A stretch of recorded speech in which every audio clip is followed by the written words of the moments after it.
I put together approximately 35, maybe 37 videotapes, and all the information comes from a book dictated to me by God as his righteous servant, a man described in Isaiah 53, and a man described in chapter 11 of Isaiah, the descendant of David, the twig from a shoot that grows out of the stump of Jesse, and it is a stump because of the vanished and shelled ancestral tree of the kings of Judah, the line of Jesus. He cannot be the man of chapter 11. He's not the anointed one. He's not son of David. None of that's true. The other book, that book is called Isaiah 53, the Day of the Lord. And there's about 3 chapters in those particular videotapes that come from the second book that we wrote not too long ago. He dictated to me the story of my life. It's to show you how I fit the verses of Isaiah 53 with regard primarily to suffering, familiar with disease. So that would be wounded, and as it turns out, cancer.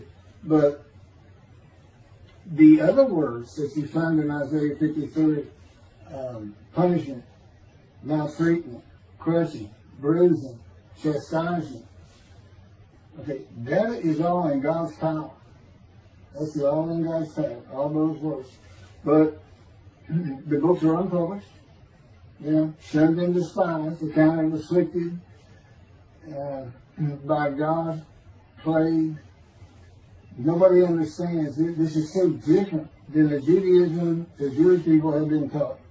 This Messianic era that will never occur.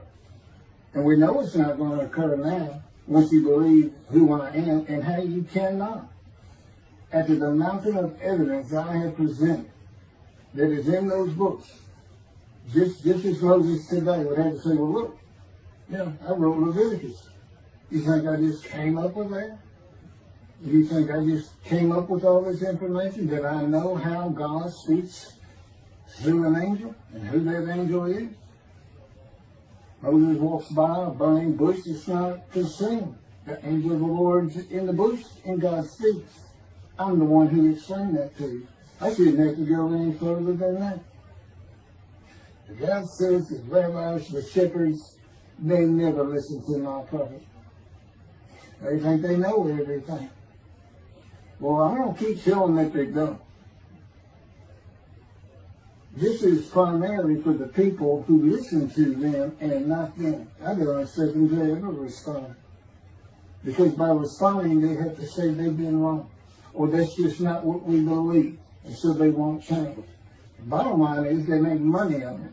That's the bottom line. God had me watch a video of Toby Singer just for this one purpose I'm about to tell you. He said, watch him raise his hand. He raises his hand to do his hair or rub his nose or something, and there's this big, fat gold watch. And this is how you know this is the God of old. He said, look at that. Look at that. I said, well, he does. He died. His skin died, silver died. It might be a silver watch. He said, that's not a silver watch. That's just a big, fat gold watch for everyone to see. And he makes his money on Isaiah 53. The guy said, at least that's how he really got going. I don't know. I know he has a radio show. But remember, I'm in the fire refinement. Everything God does with me is to draw emotions because I'm going to be emotionless once I get to Israel. For the most part. He'll let me feel what he wants me to feel. But nobody can get under my skin. You can't bother me. Even if I seem like I'm mad, it doesn't carry over to my inside.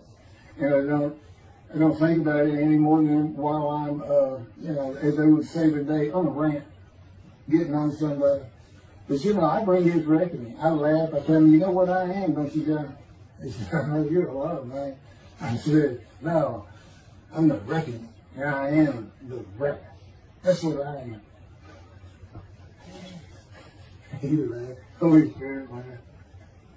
I said, you know, righteous servant, David the shepherd, Elijah, prophet like Moses. You know, I like grass. What's his name? Grass. What did he do? He was a reckoning.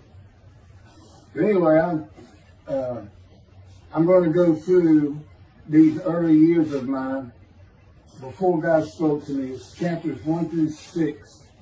Chapter 7 is God speaks to an atheist, and I've already videotaped that. Walking with God and something on visions and visuals. So the first chapter, this is what he told me right now, birth and tragedy. I was born in Bryan College Station, Texas on February 6th, from the Holy Spirit, yes. I could get an accident before I start. Yes. Oh, this is only for the people who come to believe me. I don't expect anybody who's been viewing these materials and, you know, nobody's really subscribed in a handful to be believed. Again, I can't imagine. I don't know what you people want. I don't know who you think's going to come to do something different. How you going to know who David is? I mean, according to Judaism, there is no description of him. How you going to know who he is? All this being presented, and I know Jewish people are seeing it, only 60% of the views are coming from the United States.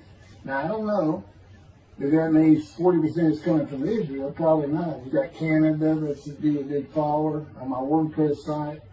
And it really just all the countries of the world at one time or another have looked at some of this information as I wrote my blog, and the blogs became chapters. But I'm assuming some Jews have heard of what some man is saying he is Moshiach, and they're watching. Well, this is for those who come to believe. The people who want to be the witnesses, the men made righteous. By my knowledge, there are things I can tell you that God would have me say to you. So, you know, this might be bored and tears with others, but it does show suffering, pain, and emotional pain, my background, and just who I am. Not just some kook out here. You know, people say, well, you're hearing voices. Listen, as a lawyer, I don't even do criminal law. I've seen some of these people who hear voices. I promise you. You know that's a person who should be hearing voices when you just see them and watch them for a couple of minutes. It's not me. Excuse me. Okay, I was born in Bryan College Station, Texas on February 21st, 1957. And that's interesting because that's the year the first satellite went up. Russia sent up Sputnik, which is really 3 different satellites, and all together they were called Sputnik. That is considered the dawning of the age of the internet. Now, I've asked God, how did you select me? How did I be blessed with this and learning all these things with this crazy life that I've had? And but he won't answer me. He's John Poker, the Poker guy. He's not going to talk. He's not going to change his version or anything. Or me getting an impression that he is. And so I tried to come up with it on my own, and that is where I saw it. I said, because I know how important the internet is to you. It's the only way to get things worldwide, and all the teachings that have come through it. I didn't know, you know, I'm 63. I'm not like the young people who can just text messages without looking at them, and all that. But he's taught me everything. He taught me how to set up Facebook, Twitter, you name it. He was just like, go to your computer, do this, do that. You know, commanded it and directed to become very good at the computer and, of course, word processing. You know, I'm a regular secretary, except I still henpeck with one finger. I used to. But God says that to show you I have perfect use of this disfigured right arm. It just doesn't have muscle in it, and my shoulder's short. Anyway, I was born in Bryan College, and that's where Texas A&M University is. And my dad was attending Texas A&M when I was born. I graduated from there 22 years later, which is a story in and of itself. So I was born premature in the 7th month of my mom's pregnancy. I was born in February, and there were many complications. My parents were told I would not make it through the night, and they should just take me home. Mind you, this is 63 years ago. The biggest problem was that my insides had not fully formed, and it was impossible for me to take milk. Mammy, my great-grandmother, told my parents, boil rice. Feed him the rice water. It's got all kinds of nutrients and minerals in it. Dad says he threw out a mountain of rice those first few months. And it would not be my last encounter with death. So my dad graduated, and we moved to Metairie, Louisiana. And his first job as an oil and gas geologist. He looks for oil and tries to sell deals to people who can raise money to drill. He gets money up front and a percentage of production once they get their money back. That's what he's done his whole life. And I became, as a lawyer, I became board certified specialist in oil, gas, and mineral law because I had found it so interesting. As a young boy, I became interested. But he rarely had time for it. The other part, I said, okay, well, I was born when the dawning of the internet, so he's got a selection process for 57. And I come from a dysfunctional family. Lots of drinkers, lots of fighters. And on my mom, her grandpa committed suicide. It's tragedy. Earth and tragedy. In the Great Depression, he lost everything. He owned land in what is now downtown Dallas. But then when she was about 4 or 5, her mother went down to the Market Square in Crockett, Texas, small East Texas town. Everybody has their courthouse in the center of town, and there's streets on either side with stores. She went to the hardware store and purchased rat poison. She hadn't gotten hardly out the door when she opened it and took it herself. Died right there on Main Street in the middle of the day in a little small town. I don't know how long that would have been. My mom's 85 or 6. She was 4 or 5, almost 80 years ago. So I'm sure it was quite an event. And her dad took her and her sister's about 2 years older, to Metairie. And not Metairie, to someplace in Louisiana, but could have been Baton Rouge. And her father became a elevator operator. And you can still find this in Houston when I was at law school. I went to law school downtown Houston, but South Texas College of Law. And at the courthouse, they would have somebody sitting in there on a little stool and with a lever and take you up or down, take everybody up or down. With all the lawyers coming in for the court cases, it was packed. I'm sure they've done away with it by now. But that's what he did. And they found him one day or night. He had taken out a pistol, he shot himself in the head and killed himself. So now she had suicides on both sides of the family. And her father's brother took the 2 girls in. He actually adopted them. And she was about 10 or so, I believe. She was with him out at some shack in East Texas. And, there's not any fun in this place. And he took a shotgun. And I'm sure he'd been drinking there all alone for it. And blew his head off right in front of her. I mean, that's all the circumstances I know about it. It doesn't sound like a good scene at all, but it scarred her for life. Okay, we've been taking care of her from the get-go. My father amazes me to no end. What he has done to care for her. See, they knew that was his sweetheart. Eventually, now at 10 years old, that's who he married. And they're both from Crockett, Texas. Small town people. I still take care of them. They've taken care of me for 10 years. Got to me from society. He made me quit law. terminate my law license in Hawaii and Texas, and put me into poverty. I've been in poverty for 13 years until I just now filed for Social Security early. But I give them more than 90% of it to make up for everything they've given me for 10 years, 13 years. While I'm in God's fire of refinement, learning everything I need to know.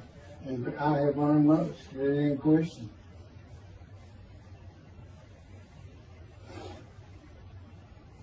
So anyway, this poor suicide right there, it's a thing that tells you, it's a tragedy of losing your entire family in the Holocaust, and you're the only one left. It's not like that. But God says, I just got things as close as I could. He says, that puts you in the room to deceive you, really for just one reason. Well, two reasons. One, it makes you identifiable, but it was so people would pick on you. I wanted people picking on you because that's what happens to young Jewish boys. Just for being Jewish, just for having a disfigurement. People will pick on you. I told him since, I don't even really recall many people saying anything to me. He said, that's because you look like you crawl all over them. They did. And I did. I was always just say something, anything. It's just the way I was just angry inside. And God's taken all that away. But I can still go on a good man. But, and then my mother in the 60s, young people may not know this, that's when, the Woodstock and marijuana, LSD, everything started getting big. And at the same time, doctors were just handing out pills left and right. Valium, painkillers, Percocets, just asking for it. They would write a script. And I know today they put a lockdown on that, but she got heavy into it and drunk all the time. I had to come from school and stay with her. And she became such a different animal, a different person when she drank. She became a little girl. Maybe your mom act like that and slobbering and going there with these Valium dripping out of her mouth with a bottle of booze by her. So it was an ugly scene. And so I came from a dysfunctional family, so I think God wanted that. And He's there with me from my first year to make sure that I live a life of suffering. He orchestrated many of my wounds. And He's taking me back in vision to see these things. And His visions is one thing you don't pick up in the Bible. When I say Bible, I'm talking about the Jewish Bible, the Hebrew Bible. That's not, unless I say otherwise. Which is like when God says, my people. If He just says my people, He's talking about the Jewish people that says, He may say the peoples of Moab, or just by the context, He knows the son to another group. But that comes up all the time. So to add to that, she tried to kill herself a few times. And when I was 10, my dad was at a Texas A&M game in Dallas. And I know it was 1967, so I was 10 years old. So I'm very familiar with that particular game. It was against Bear Bryant and Alabama Crimson Tide.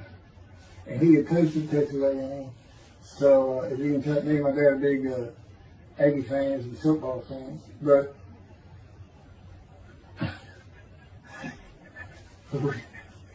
I had dinner sure with me to see those games in Israel. Somehow my coach checked it. He said, we'll get it. That's what we'll get it. He's so funny. I don't know where my sister and brother were, but I heard some noise and I went down about 1 or 2 in the morning, and our stairs curved, and there was a little bay window cut out, and I looked down out into the living room, and she's wearing newspapers on. And they just sat there watching. They didn't know what to do. And she got down that paper and took out a butcher knife, not a razor blade, a butcher knife, and opened her wrist up. And just happened again years later when I was in high school. She opened her elbow up, and that was god awful. I don't know. But before she bled out, my dad opened that door. I sometimes think she knew he was going to be there. Shane would probably save her, but it didn't look good, and I hated myself trying doing something. Maybe that's why I was so angry.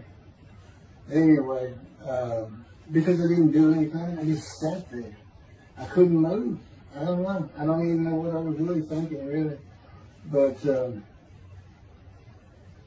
I tell you what it is. It told me how much her uncle blowing his head off must have done to you. That must have really hit you. I had nightmares my whole life. But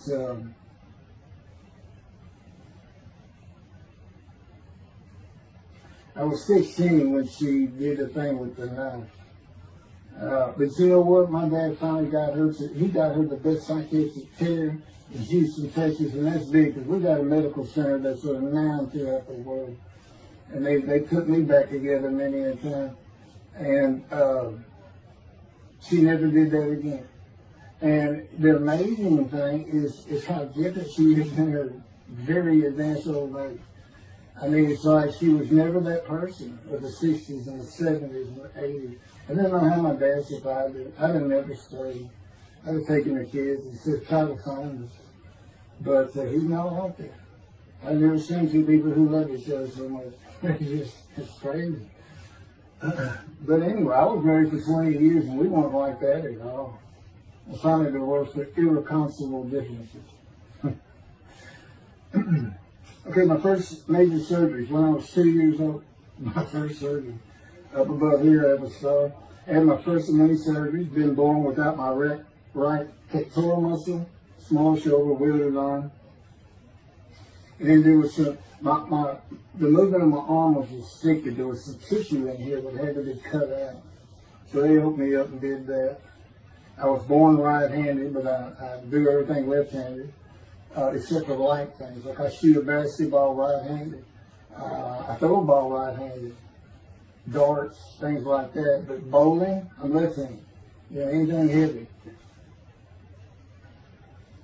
And I was quite average. If I had two good arms, I'd have probably been on scholarship. I was already offered a partial scholarship at a small school for track, even with this bad arm. But I just didn't have the fast start. You got to have two strong arms just pushing out in front of you. But I was some kind of quick and fast. So, we moved back to Houston to a place called West University, a suburb.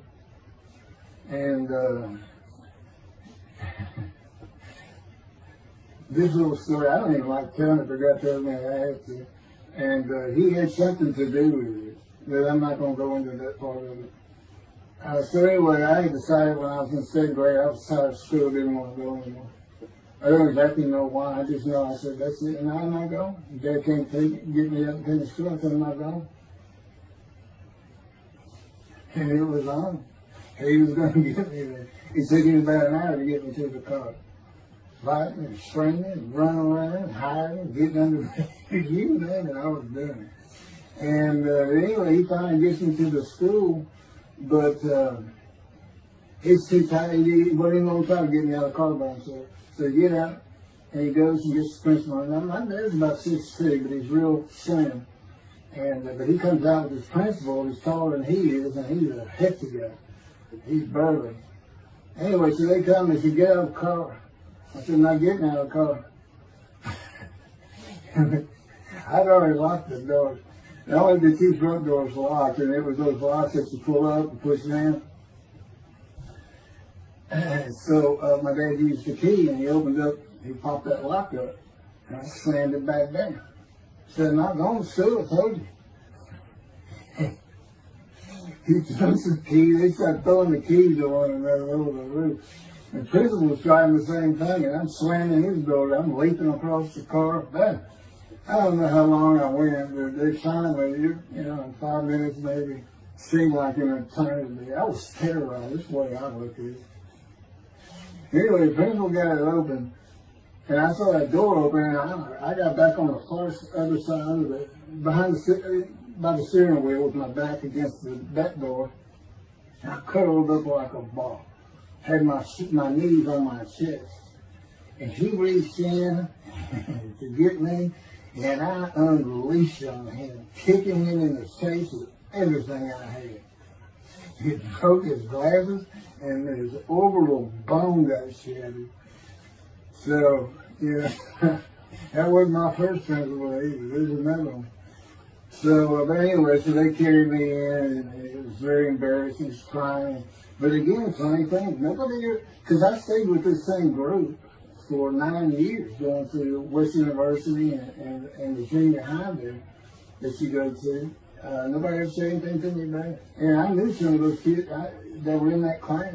Pleasure.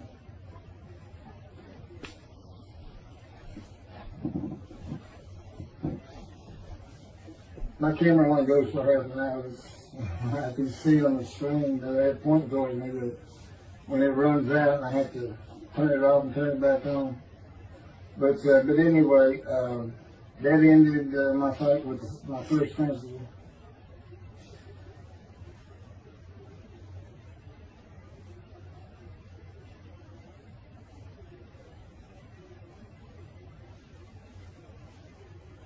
Now here it is right here. I had me put these together. In the 10th grade, the principal of the school told me to cut my hair. You know, I had long, blonde, wavy hair, well past my shoulder. Again, this is, I graduated high school in 76, and this is in junior high, so it's in the early 70s, but it felt like the 60s still. And I kept in a ponytail. It was neat. It was a school-wide policy. I think I was one of the last people to cut his hair. I was hiding all the time. I was always on the alert for the teachers that would send me in. But I went and got it cut. I told the barber right at my collar. Sat there in the chair, cut it right at my collar as I was instructed to do. And then I was commanded to return to the principal's office. And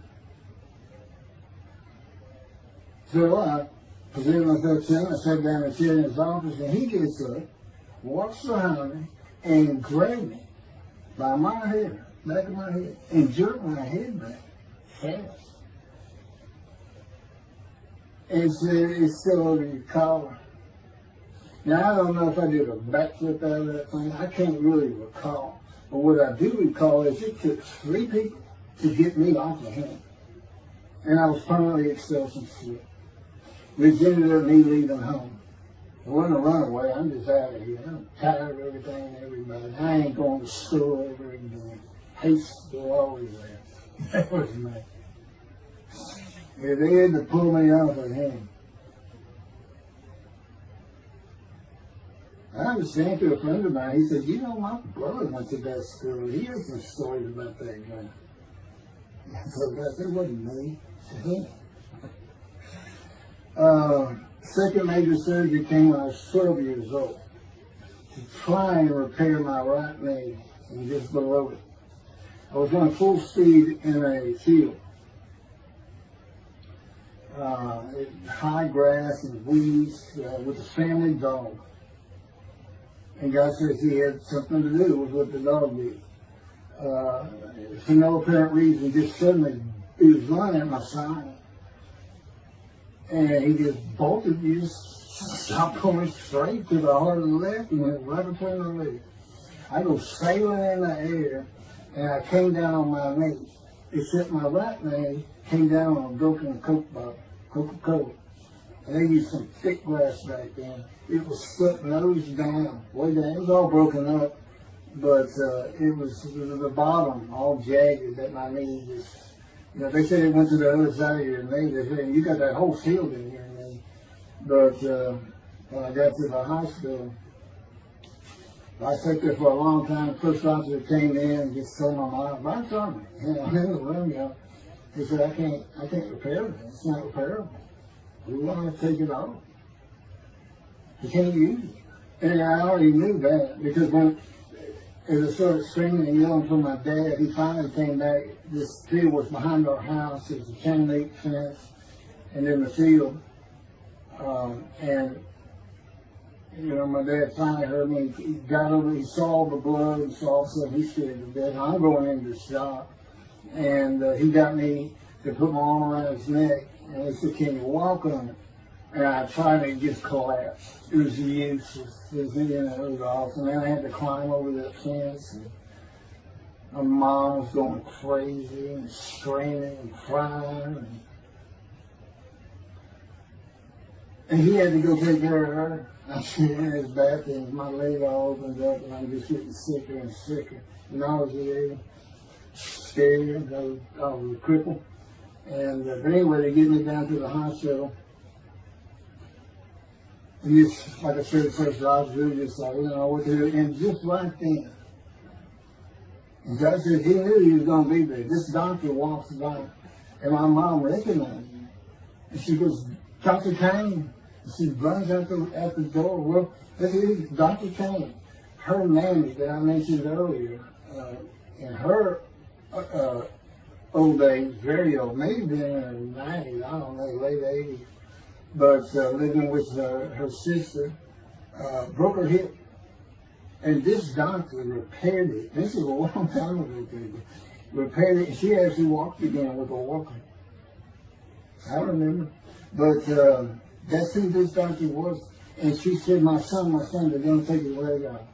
You've got to come look at it. And this Dr. Kane actually became the medical doctor for the Houston Oilers. He repaired me and me before and after me. I guess that's what he specialized in. But he was at the hospital just to do rounds. He wasn't dressed for surgery or anything. But he came in that room, and I mean, he was livid when he looked at my knee and knew how I'd been there for like 5 hours at this time. And he just started barking orders about getting me prepped for surgery, and he takes off to go get prepped. And they literally ran me down to surgery in Montgomery. I mean, they were trying. And this kind of fear they put in everybody. Anyway, I was in the hospital for weeks, and I woke up with my leg. I was glad of that. They had a cast in my hip to my ankle. And he told me, when I finally was being released, he said, if you put any weight on that leg, you'll never walk again. So, I can't remember, 6 weeks, I don't know how long it was that I had that cast on. It wasn't my first cast, it wasn't my last. Or maybe it was my first. Maybe it wasn't my last. That's another story. We're not getting very far. There's 6 chapters, I'm barely getting to the first one. But what I'll do is I'll just do 6, just like I did with Isaiah 53. I did 6 or 7 videos, 7 I think. But then I joined them all together and put it as one video, the definitive commentary of Isaiah 53, which comes straight from God, by the way. I mean, you can contest what I'm saying all you want, but it makes perfect sense. For the first time, Isaiah 53 is explained. And how I've come to the smartest religious view in the world who can see that, and what the wounding and the punishment, everything's about, and how it's really, in some ways, a snare to the Gentiles for the day of the Lord. Because he knows he can take me and just decimate any argument they want to put forth. You know, in particular, I'm blemished. I'm the Antichrist. In that I am exact opposite of Jesus Christ. Okay, he's so smart, he was keeping synagogue at 12. Supposedly he was the perfect, beautiful man. I'm just figured. Now, I'm not bad looking, but I'm not, I'm not Brad Pitt or anything. Anyway, it's sin, I wasn't a visual sin. I was a good person, I was good to other people, I was very compassionate. I said there was already a lot of humble in me. You laud myself and the things I could do over others. Like being the fastest guy on top 5 at school and the fastest in the neighborhood.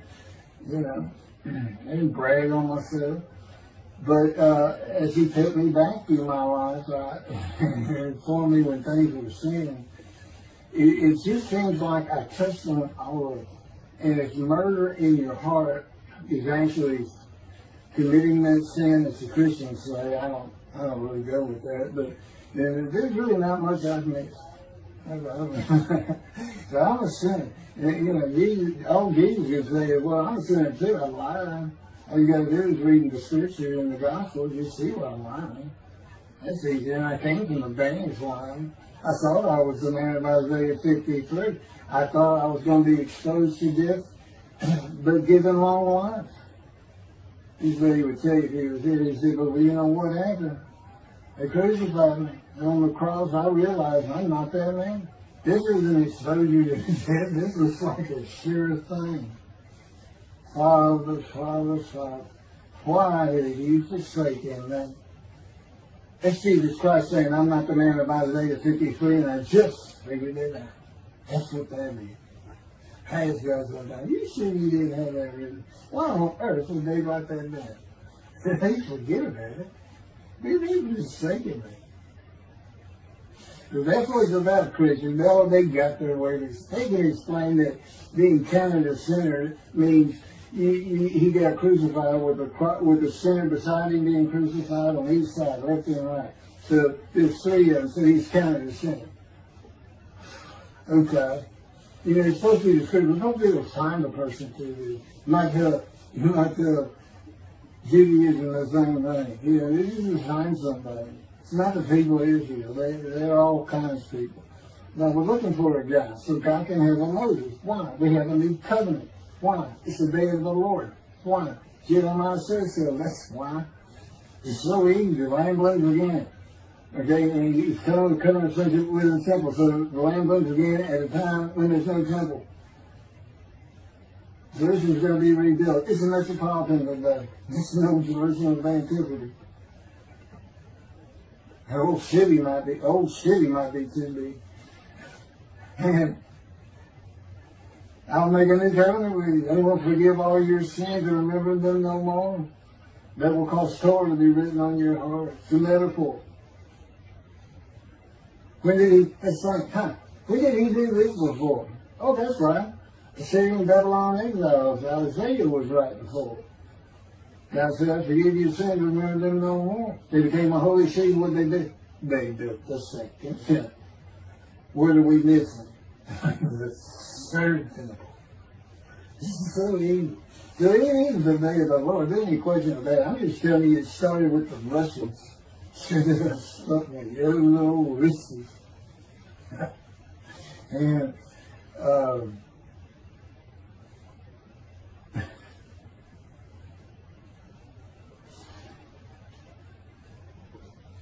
he's bringing the covenant, but you gotta have a Moses. He's never sent a prophet like Moses. So he's saying it's Joshua. No, it's not.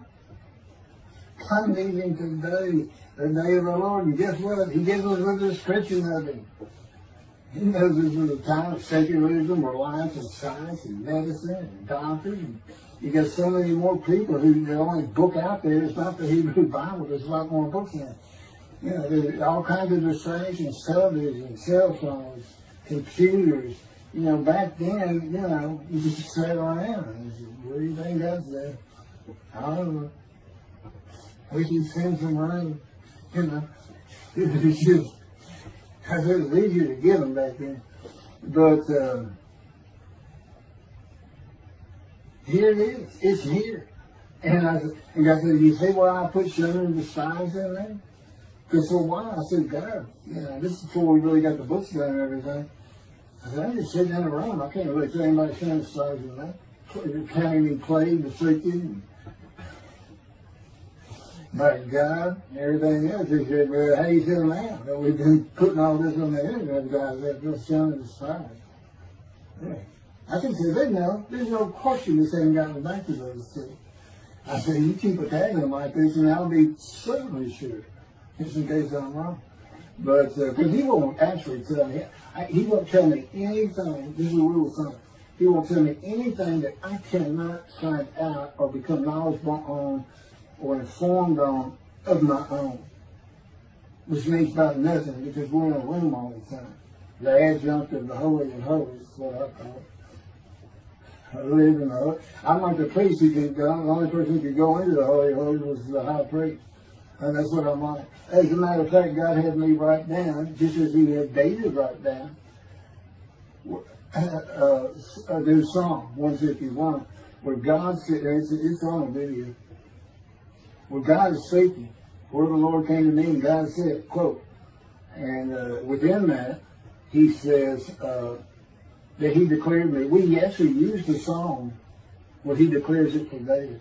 He declared me an eternal priest in the order of Melchizedek and King David. and a rightful king. Small K. And a rightful king.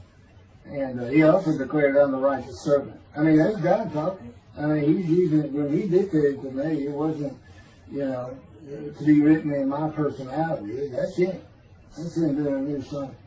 So, because he does that. Even in the writings, the person doing the writing, whatever prophet it was, or Moses, or David, if he wrote Samuel 2 and Kings 1 until he died. As I said, God says, look, just assume the central character is the one I had writing. Because their lives change when I come to them. Just like mine changed. This is not anything I could have ever conceived or even bothered thinking of. I had never read the Bible my whole life. If he hadn't told me, we're going to the bookstore and get you a Tanakh. That was 13 years ago. And my answer was, what's a Tanakh? I didn't know anything. And look at all this knowledge. But this is it. This is the only power he's going to use in creation. He's not going to perform miracles. He's not going to have me performing miracles. And he's not. He said, the only power I'm going to use is on you. What I can get you to do. He said, I can take a Gentile Texan and take him to Israel and get my temple built. Okay. He said, that's what you say to God all the time. Okay. Yeah. And one night, I hadn't even read Isaiah 53. He didn't come to me and just say, offer yourself for guilt. I crushed you with cancer. It was me that did. That's not, I wouldn't have known what he was talking about. We finally get to Isaiah a couple of years later. He said, keep reading Isaiah 53. Is that okay? And so I read it. I said, okay, finish it. He said, who do you think that is? I said, I have no idea. I could barely read it. I didn't know what it was saying. I said, I think these two verses ought to be up here. I said, you sure nobody mess with this thing? He said, nobody mess with it. He said, just out here, I was ready to write it. He said, that's it. I said, oh, okay. I couldn't have good luck convincing anybody. I can't even tell what he's saying. He said, before we get done, and he's right. I've been over that thing so many times. From my original version of Isaiah 53 that he dictated, or told me how to put together, but every sentence, every word is, we changed it up and added things. I've learned things. Like I didn't know about the chest of devotion. I didn't know why the angel was leaving early in Malachi 3, but I do now. And all that would cause an amendment to my midrash in Isaiah 53. And, the book has me, these are all videotapes out, me and Rashi. Rashi, the first one to come up with this is Israel. And, I look at his answers and I just shake my head sometimes. You should see his answer in Malachi 3 to the angel of the covenant that you desire. There's only a covenant of friendship in the covenant of Jeremiah. And this is his answer. It's midrash, so he just takes a section of the angel is on the way. And it just says the angel of the covenant. And his commentary is the angel that avenges the revenge of the covenant. I said, what does that mean? What are you talking about? And I said, God's being funny. He said, I don't know. I said, you do know. I said, well, I'm not telling you. So, God likes to feel as though he's laughing. He doesn't actually laugh. He sends me a perception that he does. Or he uses me to laugh. I've mentioned that in a video. Because he can't. Well, he controls my words. I learned that in walking with you. Just one day, I'm talking out loud as we go. I'm discussing man and divine beings as though I had a sermon I was giving or a speech to somebody or a seminar. And I'm rolling, and I can tell he is really making this thing rock. He's taking it from here to here to here. And we're going. And I'm going. And all of a sudden, I use a word or a couple words that I simply don't use. And they're not what my mind was even thinking of. They just came out. And I just stopped. I said, did you do that? I didn't even say, hey, did you just make me say these things? Because I know you do. I said, did you do that? He said, I did. I said, as long as he did it, I did. I said, okay. Anyway, that's where it all started. Now I know. Okay, he'll do that. That's the Holy Spirit. Using me. He doesn't sound like that. But he'll use words like that. So he's getting bored. They like to cut. Let me just say this part guys, you don't know, it's not all the time. It's sometimes we do tend to get kind of silly in here. But, they do things after a while. I'm like, I feel like a kindergarten teacher, and I got two of those kids that you just shake your head at. You say, this is a handful. These two, nothing but trouble.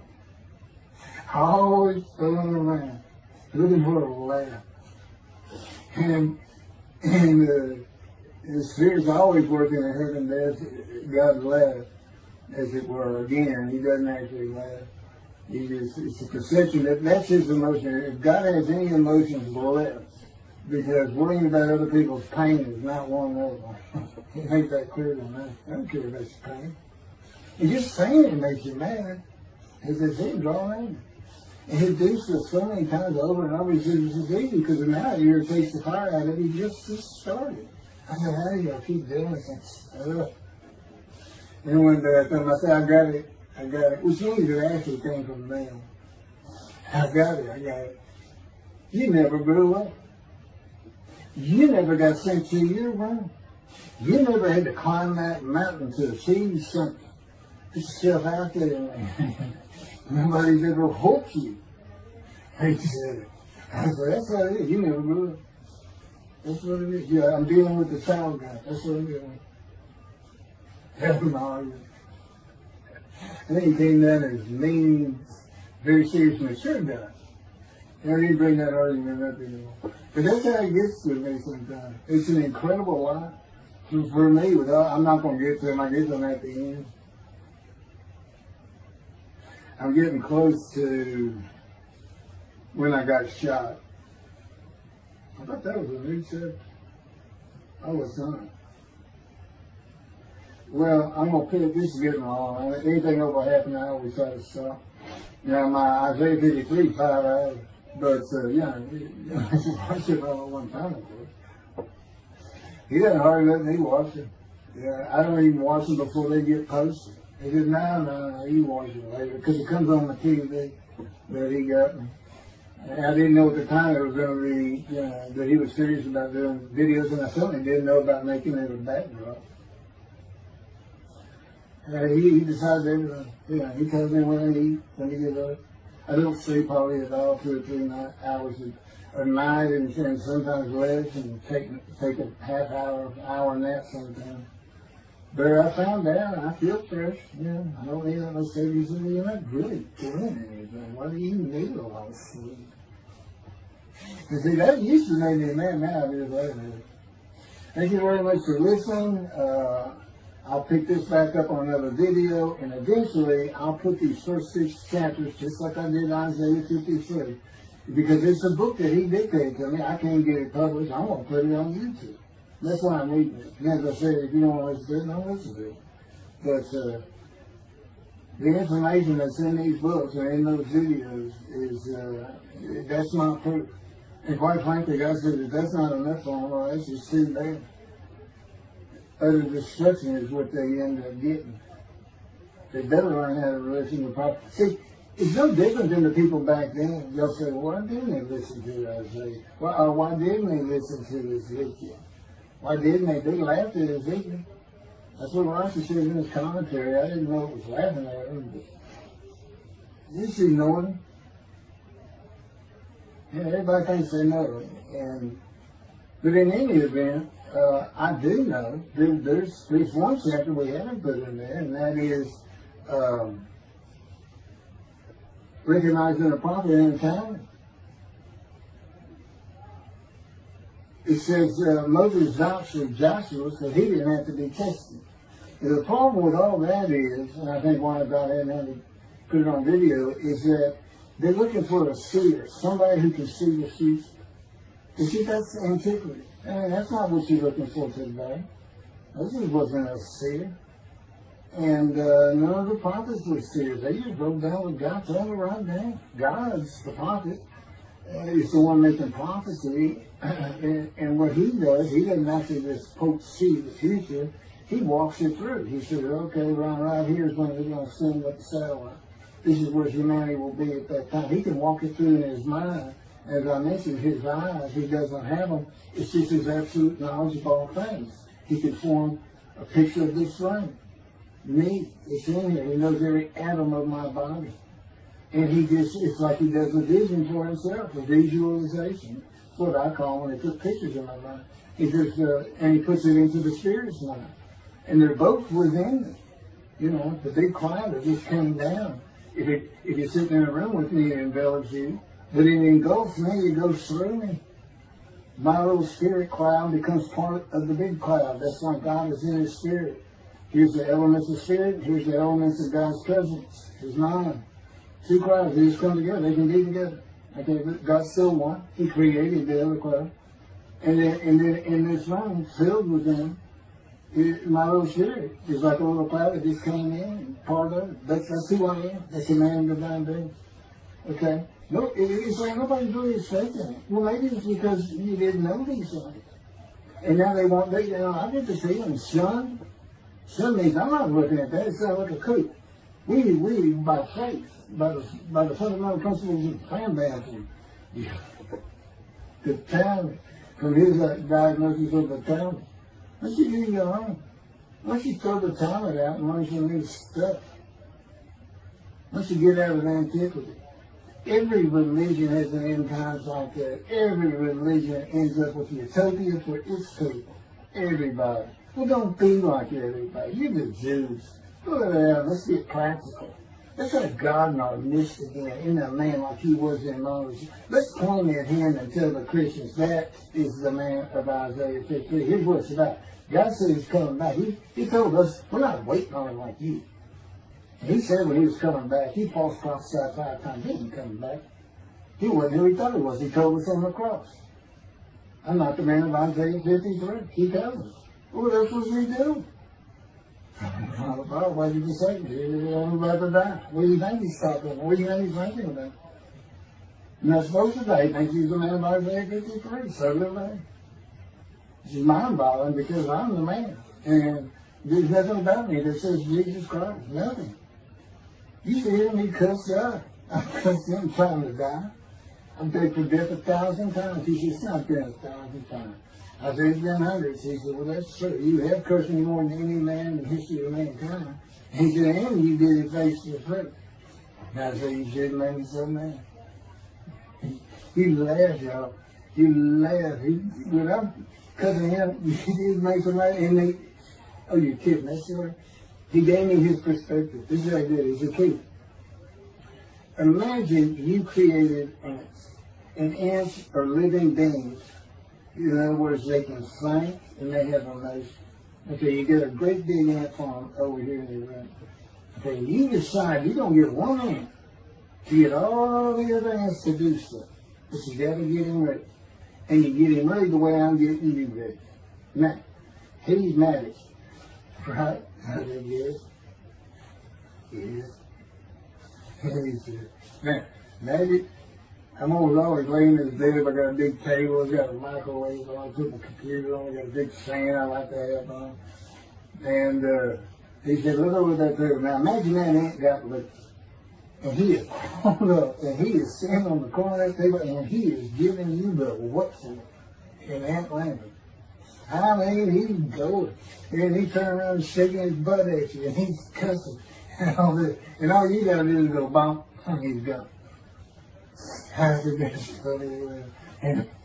is, and that's how that's what it does to him with me. You know, the spirit will rile me up. I call him the troublemaker, troubler. He's so funny. But God's so humorous. There's a difference in their humor. Okay, that wraps up. Until that does wrap it up. I'm gonna pick up a gunshot. I guess it was fortunate accident to my knee.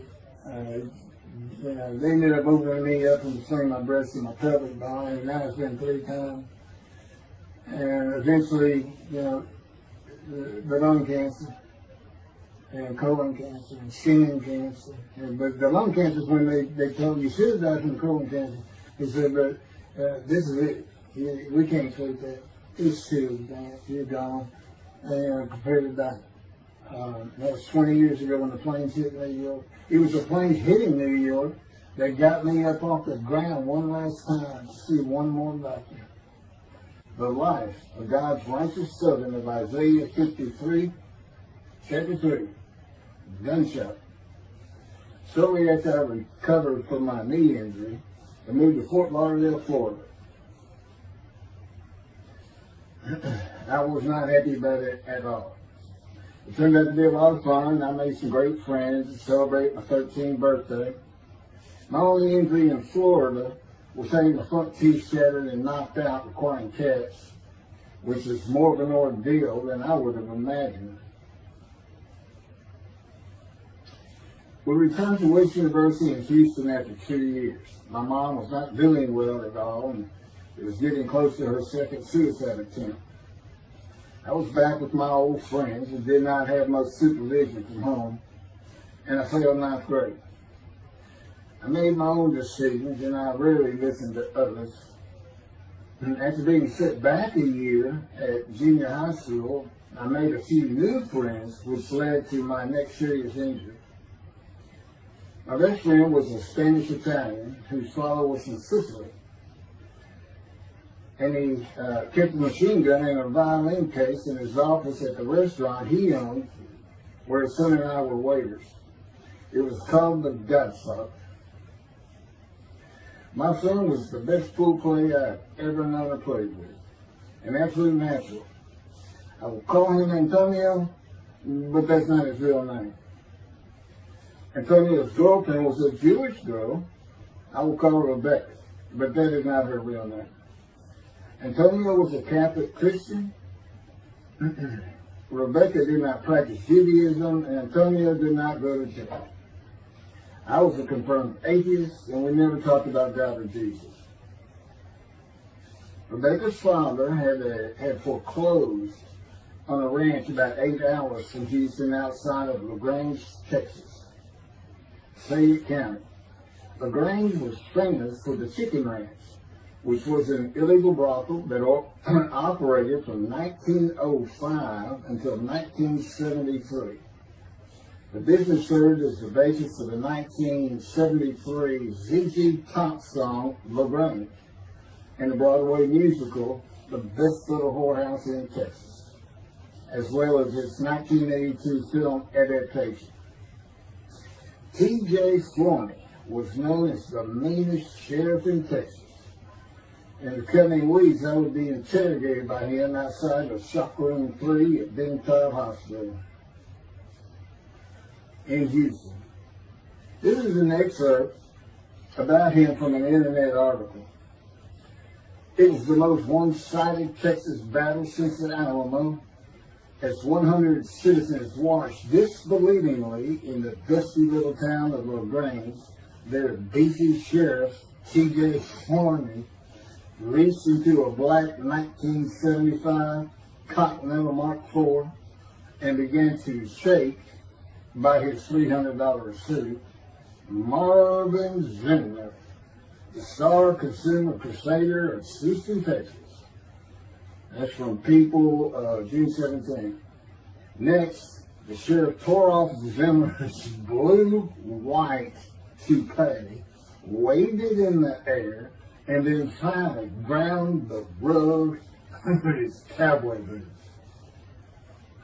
Behind Flourney's theory was the fact that on Zimmer's last assignment in LaGrange 18 months before, he had filmed an expose, which resulted in the closing of a critical part of the local economy, the chicken ranch, a legendary Bobby house. Antonio, Rebecca, and I first went up to the ranch in the summer of 1975. It was a small ranch house and small lakes with horses roaming around loosened pastures. We decided it'd be fun to try and catch one of those horses and go riding. The next time I went to the ranch house was in Rebecca's father's Mercedes-Benz. Two-door convertible Mercedes-Benz. I sat on the hood of that Benz with a lariat while she tore through fields trying to run down a horse for me to rope. The horses could turn too fast, and we never got close enough for me to rope one. What we could and did do on the next trip was bring guns. A 30-30 rifle, shotgun, and two 22 caliber pistols with holsters.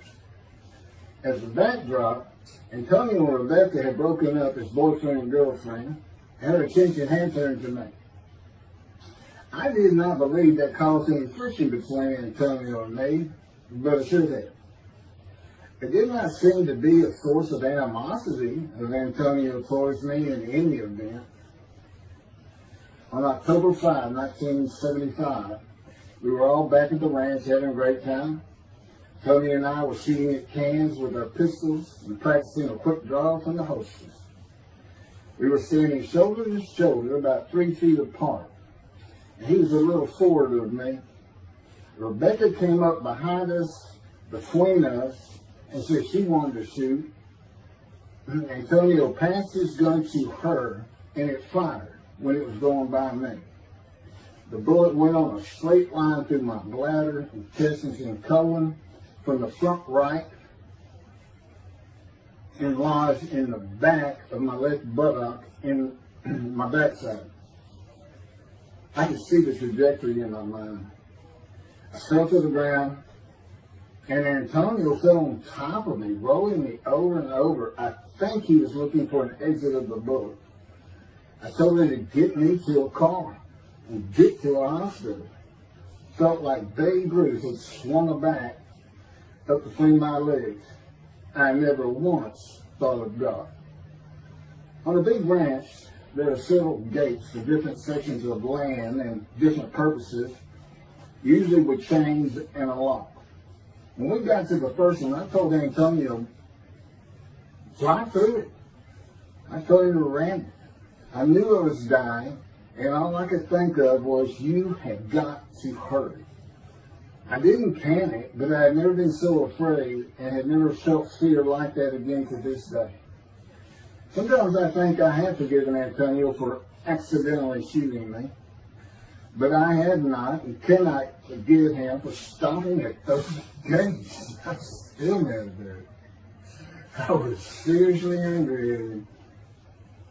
We got to the LaGrange Hospital before noon on a Sunday. They had to call the doctor to come in. I asked the nurse for something for pain, and she told me my vital signs were too low. That if she gave me a shot of morphine, I'd drop dead right there. It would kill me. No pain medication. The doctor came and looked at me and said there was nothing they could do there. He told me they were getting an ambulance to take me to Houston, Top Hospital, where they operated on gunshot victims all weekend long and do to this day. It's a trauma hospital. Many young doctors from Baylor University, all around the state. It's a high desirable place to be because you're cutting all. If you want to be a surgeon, you're cutting all day long. I knew one thing with a certainty. I could not pass out or fall asleep. If I did, I would not come back. In an ambulance, I talked to two fellows that were tending to me, as much as anything to stay awake. I asked them such things as what it was like to be married, graduate high school, have a career job, but my mind repeated over and over, you have got to hurry. We arrived at dusk. This happened before noon when I got shot, so now it's getting dark. When the ambulance opened, my brother jumped in to help. My mom was standing by the entrance to the shock rooms in her fur coat. She later told me that since Top was a public hospital, it might help if they thought we had money. I didn't see my dad, but my sister told me later, the whole way to the hospital, all he could say was, to God, please don't take my boy from me.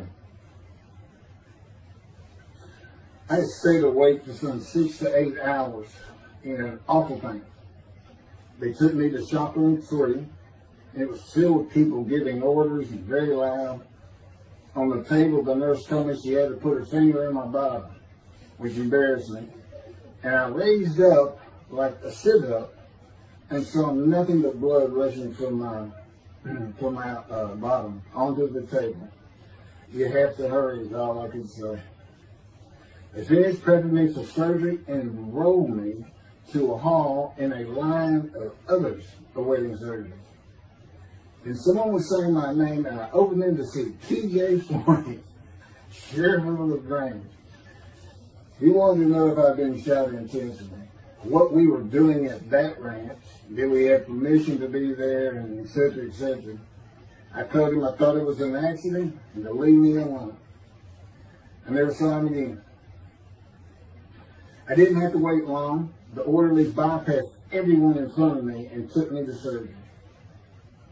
I awoke in a large room with about 10 beds on my side of the room and 10 beds on the other, with other patients, and I could hear moaning and crying here and there. It took a few moments to remember what had happened and why I was in there. I fell back asleep, and when I awoke, my dad was telling me he would have me out of there into a private hospital as soon as possible. It was the next day when they transferred me to the Methodist Hospital in the medical center, where they had operated on my knee, and I had spent weeks there. I had a hose with a bag coming from my bladder and a colostomy, an opening called the stoma, which is your intestine on the outside of your abdomen, with a bag over it to go into the bathroom. I was out of danger from dying, but still very weak, and I needed to gain some weight. The track team was already getting together, running distance and cross-country workouts provided by the coach, preparing for track meets in the following school semester. I lived about a half mile from the high school. The day I got home, I walked to look at the track. It did not seem possible I could get back in shape. I was afraid to cross the roads to the school. I could not even trot to get out of the way if a car came my way. My insides felt like jelly, and I had been warned that too much physical exertion in the first 10 days could cause a stomal hernia, and my intestines to start extending from my body. I was homeschooled for the rest of the semester by a private volunteer tutor, and passed classes I probably would have failed. The beauty of that gunshot was that it changed me. I was never going to graduate high school, having failed so many classes. So I set up night school classes for the next and my last semester of high school. I was 18, soon to be 19, and a senior.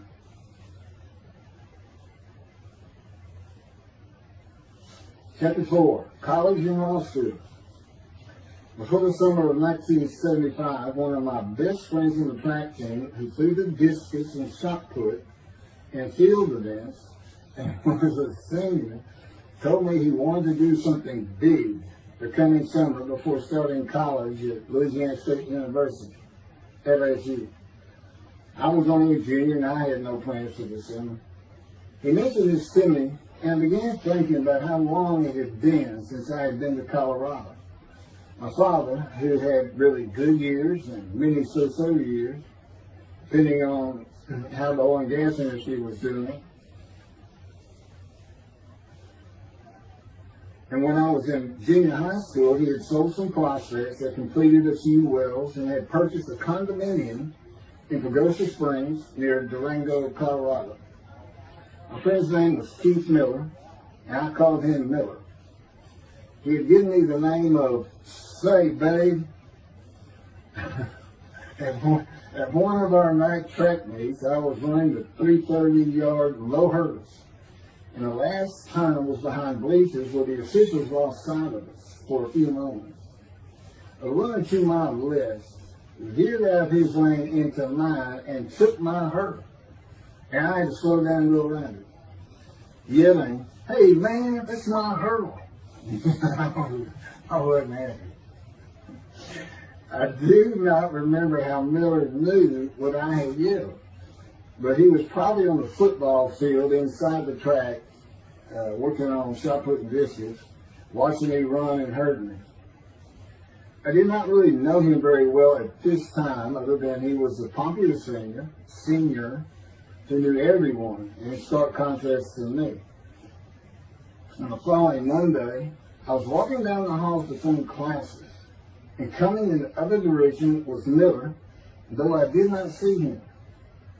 Then as he was passing me, in a loud voice, loud enough for everyone in the entire hall to hear, I hear, "Say, babe, that's not her." Hence, say, babe. That began a really good and fun friendship, and I got to know the class I should have been in if I had not failed ninth grade. And because I was Miller's friend, I was immediately accepted by anyone he introduced me to.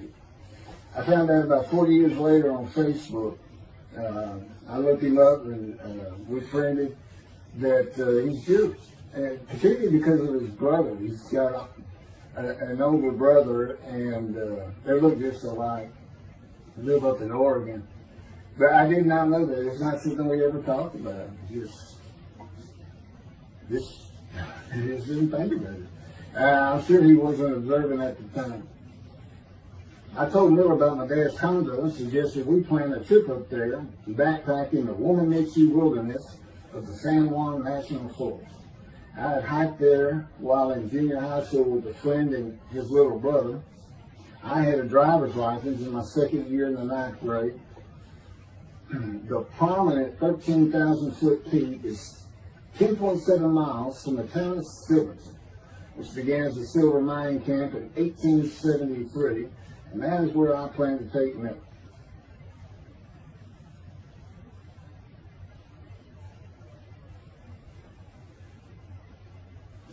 So Miller and I take off. We use his car. As I said, he was getting ready to graduate, and his dad bought him a Toyota. Can't remember the name right now. My dad's condo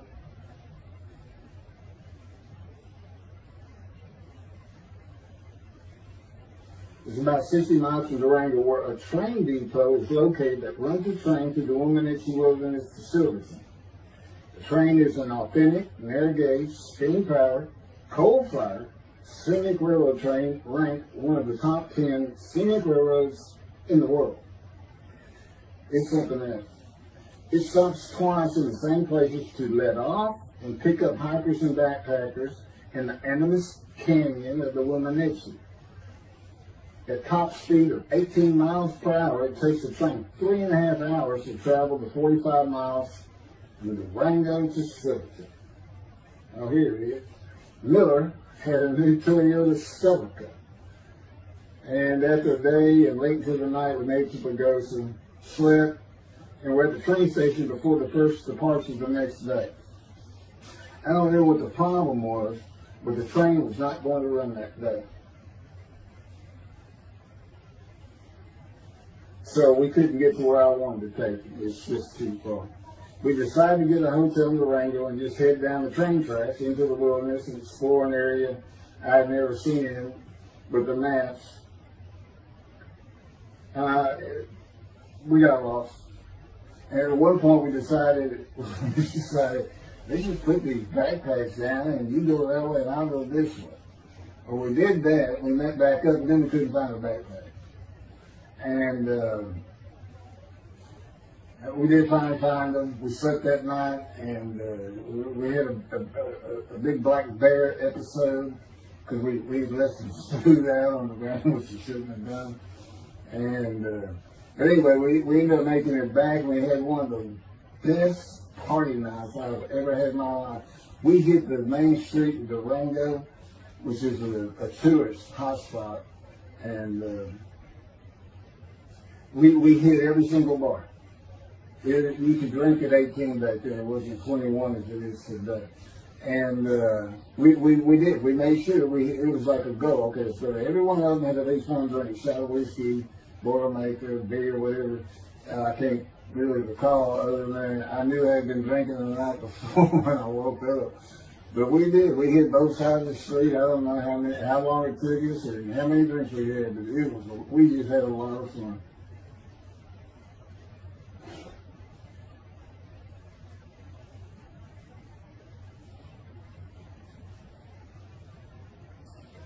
Okay, I'll be coming to chapter, well, I guess it's 4.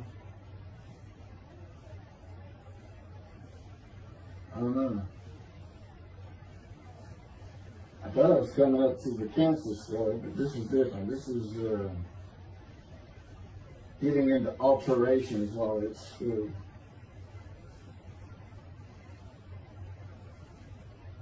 So anyway, I was shot on October 5, 1975, and by early December, so it was October 5, and then in early December, I had surgery again to put my intestines back together, which was, you know, it was dicey. You know, they kept telling me, we don't know if we can re-attack. You know, there's people like Bob Hope lived his whole life with one of these stonal deals. It was just a horrible thing. It was successful. They put it back together, and they removed my bladder tube. The girl next door, who I had never talked to other than to say hey or hello, and who also went to high school with me, had been coming over daily, and she agreed to be my girlfriend when I asked her a few months later. I did my night school and graduated last in my class, or close to it, of over 400 people. In late December, I began running with the track team. Now, I had surgery early December. I already got out there with them, which was difficult. Pulling 2 tires on the cinder track, you know, the rope, 2 tires, and you put a harness around your waist. I had to put mine high up on my shoulder. On the cinder track for a lap and a half, 660 yards for 2-minute intervals, 6 times was the toughest. My speed and quickness was still there, but distance running and my endurance, it took quite a while to come back. In early February, just about 3 months after being shot, I won my first 120-yard high hurdles race at a track meet that was fast enough to qualify at the upcoming district track meet for the regional track meet. Winning at the regionals would place me in the state track meet. I was fast, but my disfigured right arm really held me back. Then my heart was broken, and I cried for the first time since I was a child, best I could remember. My coach, who really liked me, he understood the effort I had put in to get back in shape. Called me to his office, and I knew something was wrong. He told me I could no longer be on the track team. I had too many semesters of school to be eligible according to the eligibility rules. It was because I had failed ninth grade.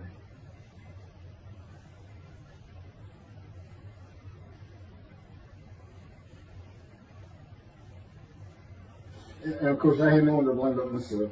Skipping school all the time, just not trying or caring about learning was why I failed.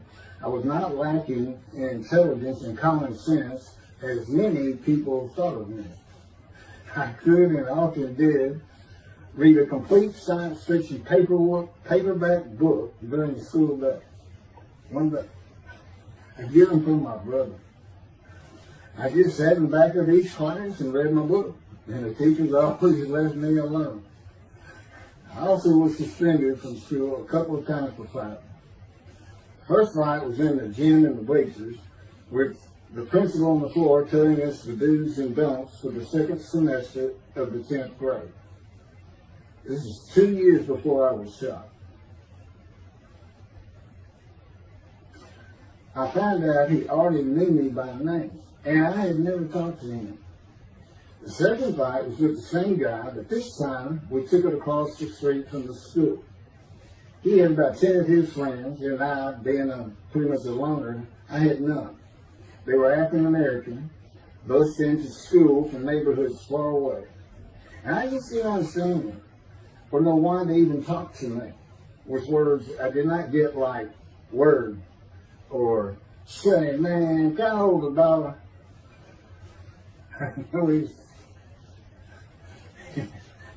That is what started the fight in the bleachers. I hear from behind me and one stood to my left, saying, "Man, can I hold the quarter?"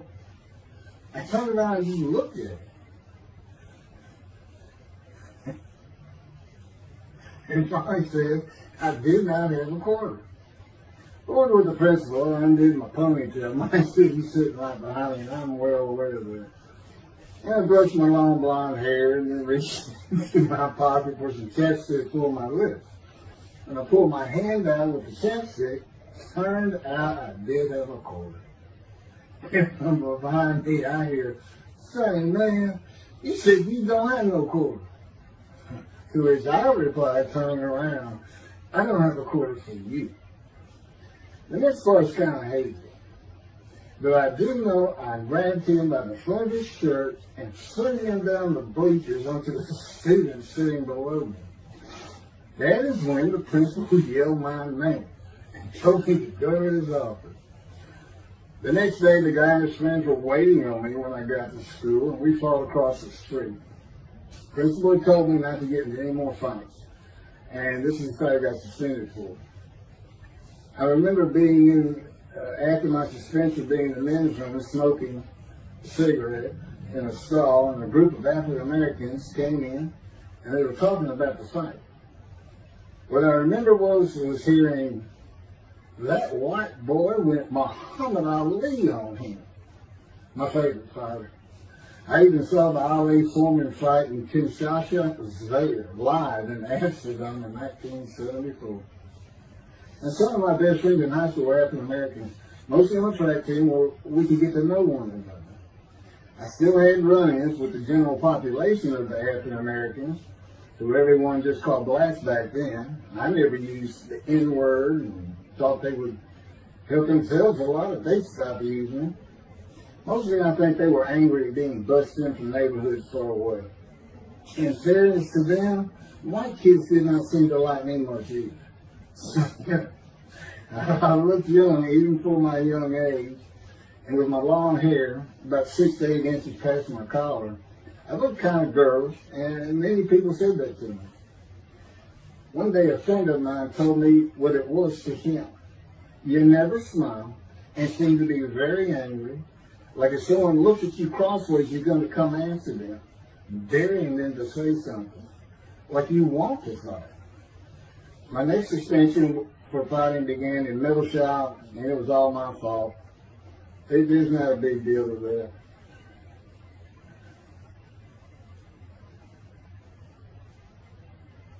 The last fight I was ever in came right before I was gunshot at the ranch. The accident really changed me and the way I looked at life. I never got in another fight after I got shot. It took some of the fire out of me. My longtime friend from junior high school and I were at Memorial Park at night and walked down a train track that ran through the woods, away from the streets and recreation areas. We went to the center of a long railroad trestle bridge that ran over a bayou to wait for a train to round the corner from either direction on a single track. When a train would round the corner, we had to run and jump off the trestle after clearing the bayou. We were drinking beer. As we were sitting, we started talking about the price of gas at 44 cents a gallon in 1975. And anyway, the trains weren't running. We got up to leave, and as we're walking down the steps, she said something about my father and about how to find oil and gas. And I turned around and just hit him with everything I had, with my right arm. And I realized, what a stupid thing to do. I called him the Big Sweet. He's no reason. His hair was white and long and longer than mine. His hand was the size.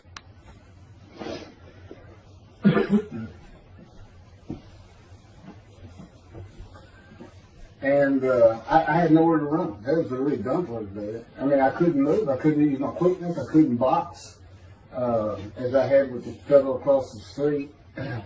And he just took one big thing. He's very athletic. The coaches all wanted him on the high school team, but he didn't want to, football team. And but anyway, he hit me just one time. That was the whole fight. And it was just 2 hits. My measly hit with my right arm. I let it fast, I hit him when I wanted to hit him. Well, I say that. I didn't even think about it. But he just about knocked my senses. I mean, I saw it red. And so anyway, that was it for our friendship. We just, although after I got shot, he and I got back together a little bit, but by that time I had met Denise next door, and I wasn't going to be going out drinking beer at the festival anymore. It was going to get serious, and that's when I set up my night classes and everything. Her big sweet.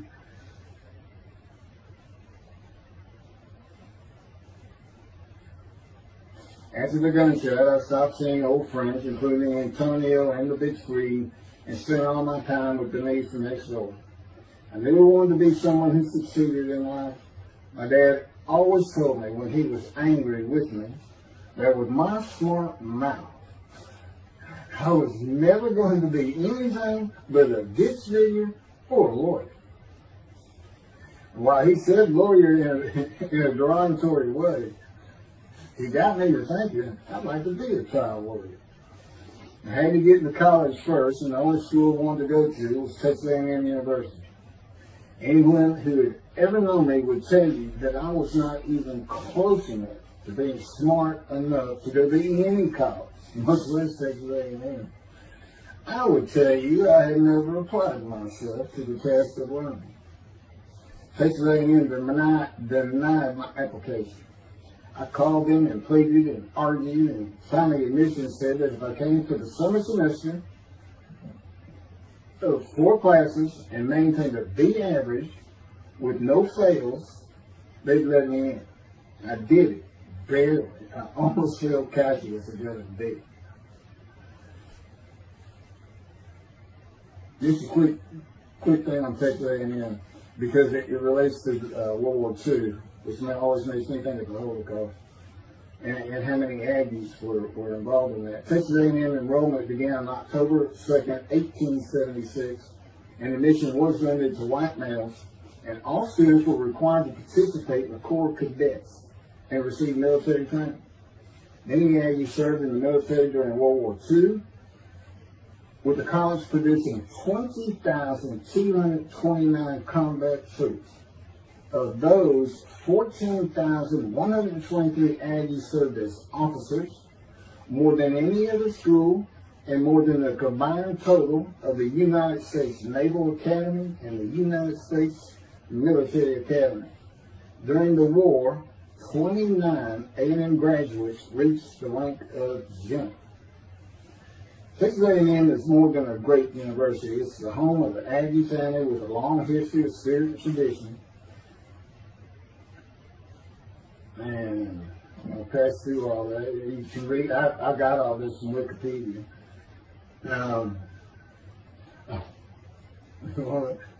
Like Notre Dame, it's a school full of tradition, especially notable at football games and in campus life, drinking beer at the Dixie Chicken.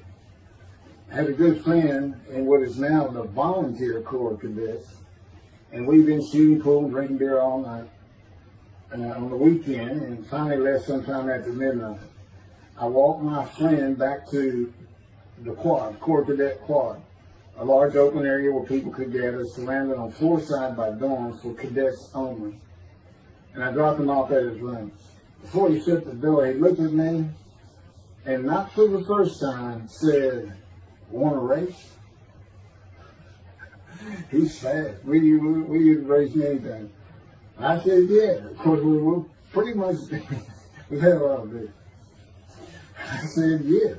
And he went to the end of the hall and took off at the other end of the hall. He was fast, but I was pulling away with just a few yards to go and hit the wall before I could stop and busted my chin open. Blood's pouring out everywhere, people opening doors. Look, that's what the little guy did, the taller guy. Taller guy. I also sprained my ankle. These are my injuries that take very long. I also sprained an ankle so severely playing basketball with football players that I was in a cast for 6 weeks. Those were my only injuries in the 3 years of being here. It was the gun stuff that changed me, everything in my life. I married Denise when I graduated from A&M in '79. Just 3 years after graduating high school. I went through in 3 straight years. Because I had those hours from the first summer, I just went ahead and went the next summer too. And I got out of, and I was for most A&M students for 5 years. But I went through in 3. And of course that meant I never dropped a class. It also meant I had a low GPA, grade point average. And I didn't realize how important that was for admission to law school. I was denied admissions from every school across the nation I thought I could get into. I do not know how my dad knew about South Texas College of Law in downtown Houston, but he made some inquiries and found out the dean was a graduate of Texas A&M. And we're known for helping each other. We set up an appointment with the dean. I told him of my rather intense home life and wayward ways, and that the A&M had given me a chance to prove myself as a capable student. You know, he hemmed and hawed, looked around the theater, and gave me the same opportunity A&M had. 4 summer classes, D average, and no fails. I did it.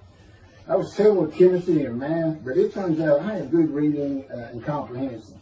It's probably from reading all those science fiction books in school. I graduated in '82, and I did great on the bar examination. T. Ellis McCarty, attorney at law. Who would have believed it? Which reminds me of verse 1 of Isaiah 53. Who can believe what we have heard? That's what any of my friends would say about me getting out of law school. Much less what's happening today. You go find somebody that knew me in high school, they say, who? Oh, that can't be true. She's been out of here. I know him. Forget about it. 75. 27-year headache. I'm going to pick up with that on another video. And then that'll be it. I have some general comments. 5 and 6. I'm not sure what 6 is. Yeah, 27-year headache. I'll go ahead and mention God in one of these actions. And I won't say anything about the dog who took a hard left between my legs. It's about stripping my knee, my leg. I won't mention that. Or hitting the big Swede on the track. And then to me, my arm just took off. I wouldn't have hit him with my right arm. The things he is showing. And getting gut shot. Yeah, I think I would have figured out, you probably shouldn't be hanging out at this store anymore if you're going to be talking to his ex-girlfriend.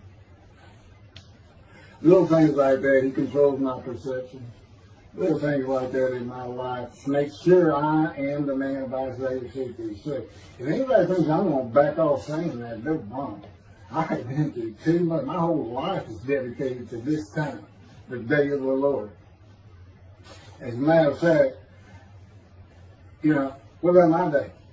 I said, what about my day? Well, he said, well, first of all, God's speaking with you and living with you. Most people say that's pretty good. I said, yeah. But anyway, here's something he's promised me that he lets me check out all the time. And I'm going to put on the screen.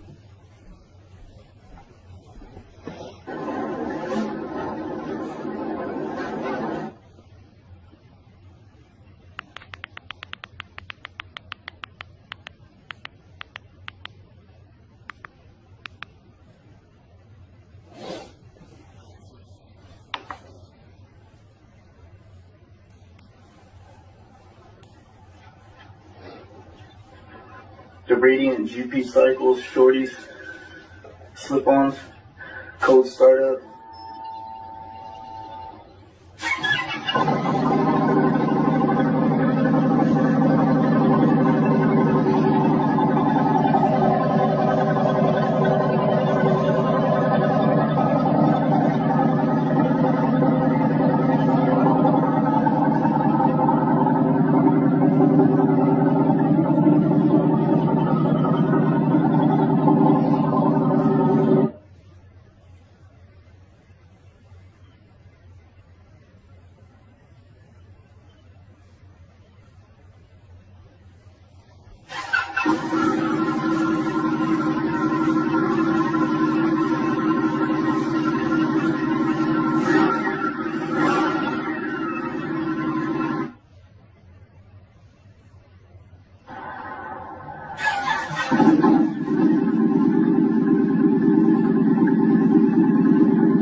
27-year headache. Chapter 5 of the life of God's righteous servant of Isaiah 53. The same year I graduated from law school in 1982, my son Justin was born. In 1985, my daughter Brooke was born. And in 1988, my youngest child and daughter, Laura, was born. I was making good money, though I expected a lot more. And my first job with a law firm that specialized in collections. I also tried my first civil case, which, while working there, which was a nerve-wracking event, first trial. The first day I entered the courtroom, the judge asked me if I was a law clerk. I had a very youthful appearance, though I was 28 years old, not 20, common age for a law clerk. My youthful appearance in junior high school and high school with my long, wavy, blonde hair I usually kept in a ponytail had way too many people tell me I looked like a girl. It is interesting, though, at least to me, not one person in my entire life has ever said anything about my disfigured arm. I must have looked like a girl who would beat on you if you did. When I got mad, there was no hiding it. You could see it in my face and hear it in my words.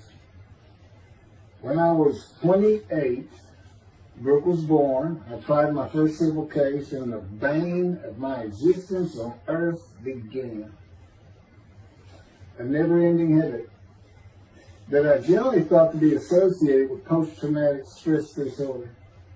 I had terrible nightmares from my youth, but now I seem to have begun grinding my teeth, causing the temporal mandibular joint, TMJ, to ache terribly during the day, and the whole side of my head, the muscular, I don't know what you call it, but underneath the skin of the skull was always real tight, a tightening of the muscles.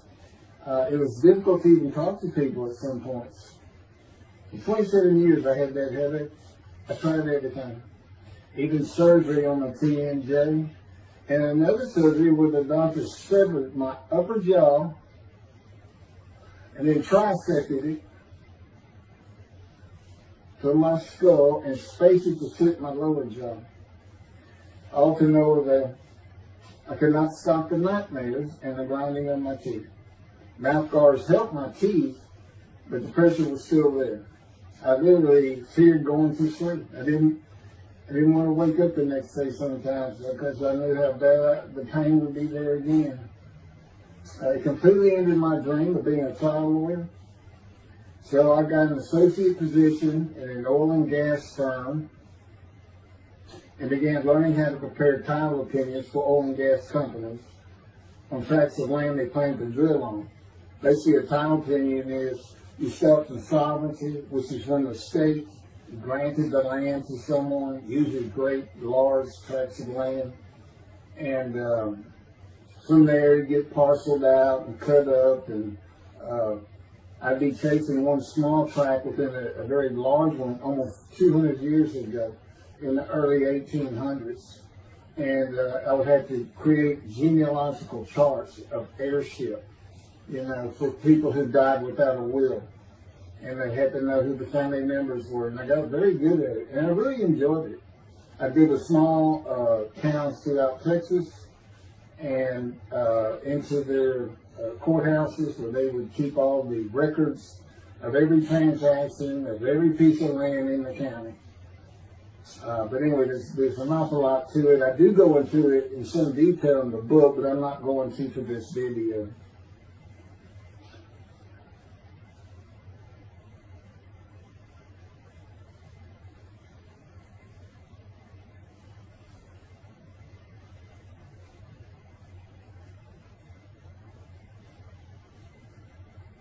Eventually, I had my own firm. It's just me. In my own office, and I was doing very well, though billing hours for title work is generally lower than other areas of the law, by the hour. But I had also been involved in multi-million-dollar sales of production between oil and gas companies, probated wills, prepared affidavits of heirship, worked with landmen to fix title defects, appellate work, including arguments before justices, plea bargaining in criminal cases for defendants, and anything else that came my way. Then it all stopped, and once again I was fighting for my life in 2001. This is chapter 6, skin, colon, and lung cancer. Oh, just God would have me tell you, he gave me those headaches. When he came to me, I stopped having nightmares. He provides my dreams for me now, and often as a learning experience. But the grinding of the teeth, everything stopped, and I thought it was just because I wasn't having nightmares. And took away any symptoms of PTSD, for which I was receiving money from an insurance company for disability, partial disability. And that went on for about 7 years. Then one day we're out walking, year 7 or 13, and I had that headache. It just came. And I just stopped. And I said, "You got to be kidding. You did not give me those headaches." He said, "Yes, I did. It's necessary. You are considered the suffering servant of Isaiah 53. You had to suffer your entire life until you're suitable for my purpose." And that includes sitting every verse of Isaiah 53. At that time, I finally read it, 7 years into all this. It was about year 2, I think. But yeah, he did. And, you know, I ended up taking painkillers left and right and drinking with it, as so many people do. I was able to maintain, you know, my life, my work, and everything, but it was enough to put the strain on my marriage that I pretty much blamed myself for it. And I told him, I did this the only time I got hot. Dysphagia in me, gut shot, those things, they didn't bother me. But I said, you know, you hurt my children terribly with that. Because I became a bad father. I mean, I wasn't the father I could be. I mean, they love me and I love them. We don't have any serious risks. They're off living their lives and they're all doing great.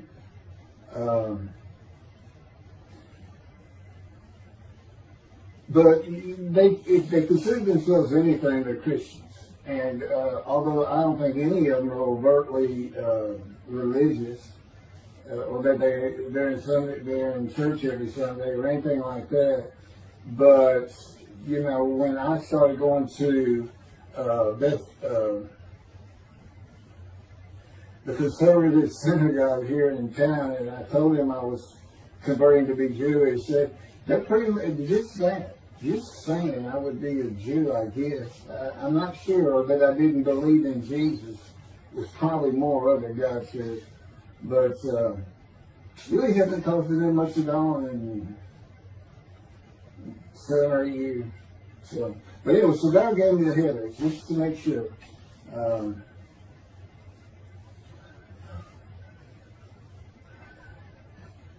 Anyway, I was married to Denise for 18 years, and we divorced in 1997 for irreconcilable differences. We agreed that she maintain custody of the children. The first to leave was Justin, and he came and lived with me.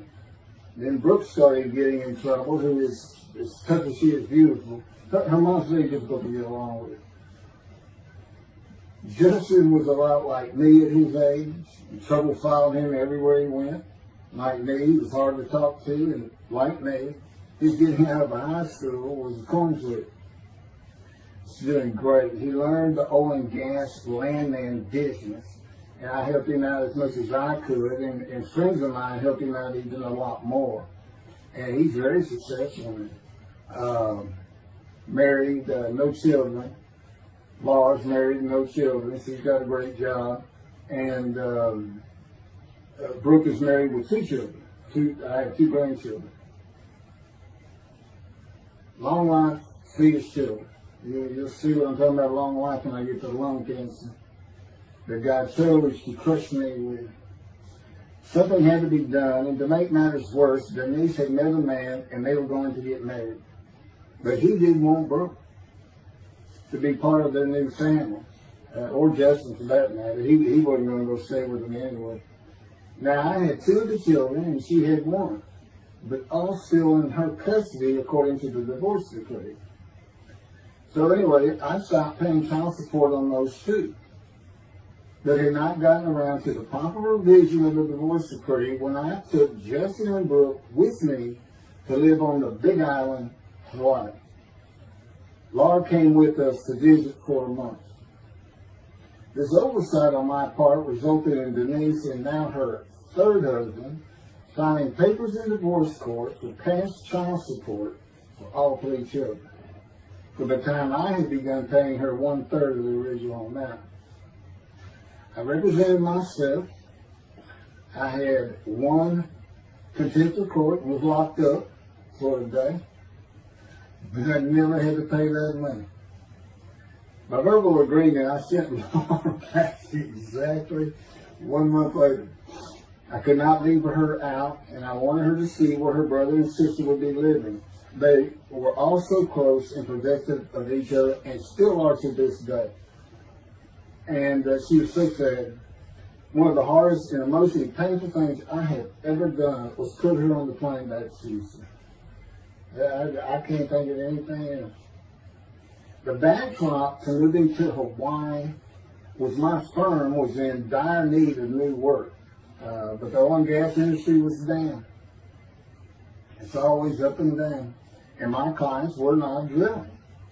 A landman I knew called and said his sister in Hawaii, a brilliant eye doctor, but not a good businesswoman, needed help resolving creditor issues stemming from her new offices and equipment purchases. I told him it was a good time for me, as things were slow, and who's going to come down to this trip to the Big Island, Hawaii. So I went and took care of everything without charge, but of course everything was paid for. When I came back to live in Hawaii at the urging of the doctor that I had helped, who did not like the look of an abrasion on my chest, and it had been there for years, I was examined by a friend of hers, and it was cancer. I don't remember what the doctor called it. He removed it in surgery with a 6-inch diameter circular cut, and it was not malignant. I could practice in just about any area of the law. And all I had to do was pass the Hawaii bar exam, one of the toughest in the nation. While studying to the bar, my body, all at once, in a moment, told me something bad was wrong with me. I had been running, swimming, riding my bike everywhere I went, letting Justin have the car, and had been feeling good and strong. In a moment's time, I was weak and sick while grocery shopping, and there was a pain in my belly and my abdomen. I did not know it, but a large tumor in my colon had burst through my colon, and I was bleeding internally. I did not go to a doctor, which I guess is my nature. That, and I did not have medical insurance. Anyone asking for help, asking anyone for help unless things were at a critical stage, such as a bullet wound, was something I couldn't do. I mean, there's all kinds of personality disorders. I thought surely it would pass, and decided to just give it time and bear up to the abdominal and belly pain. I continued studying and took the Hawaii bar on Oahu and Honolulu in the summer of 2001.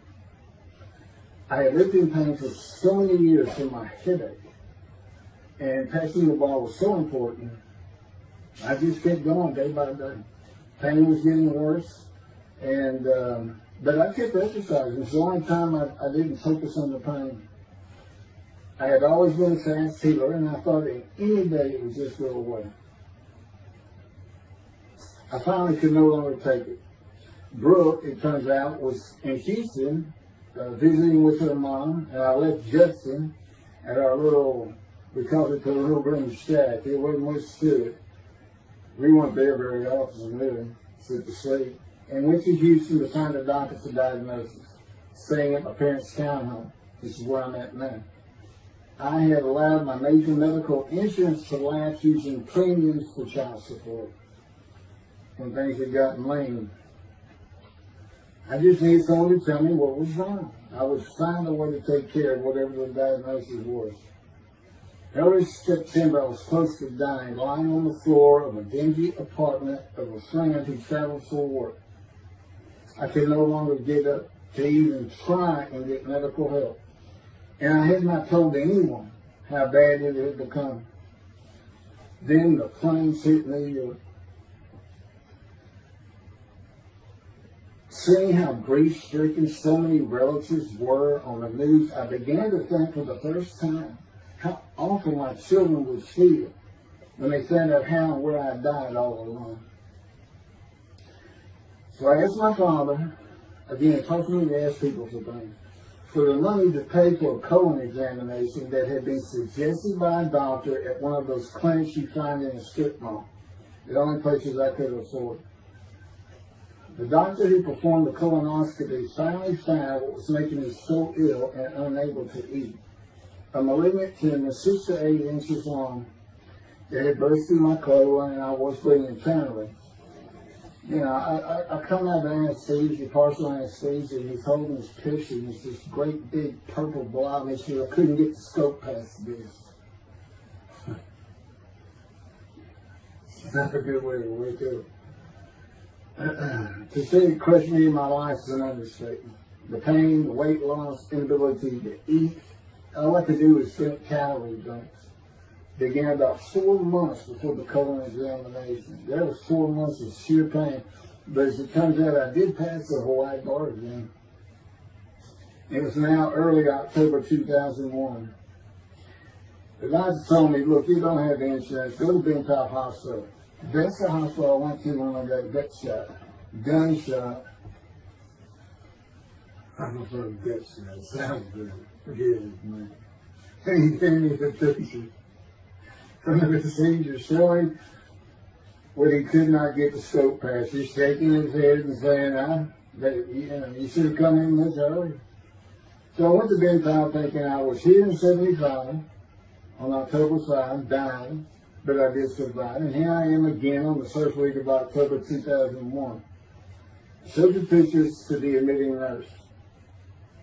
Instead of them sending me to the waiting room, she just looked at me and she said, Mike, this is a public hospital. I mean, you can wait all day long to have a cold check.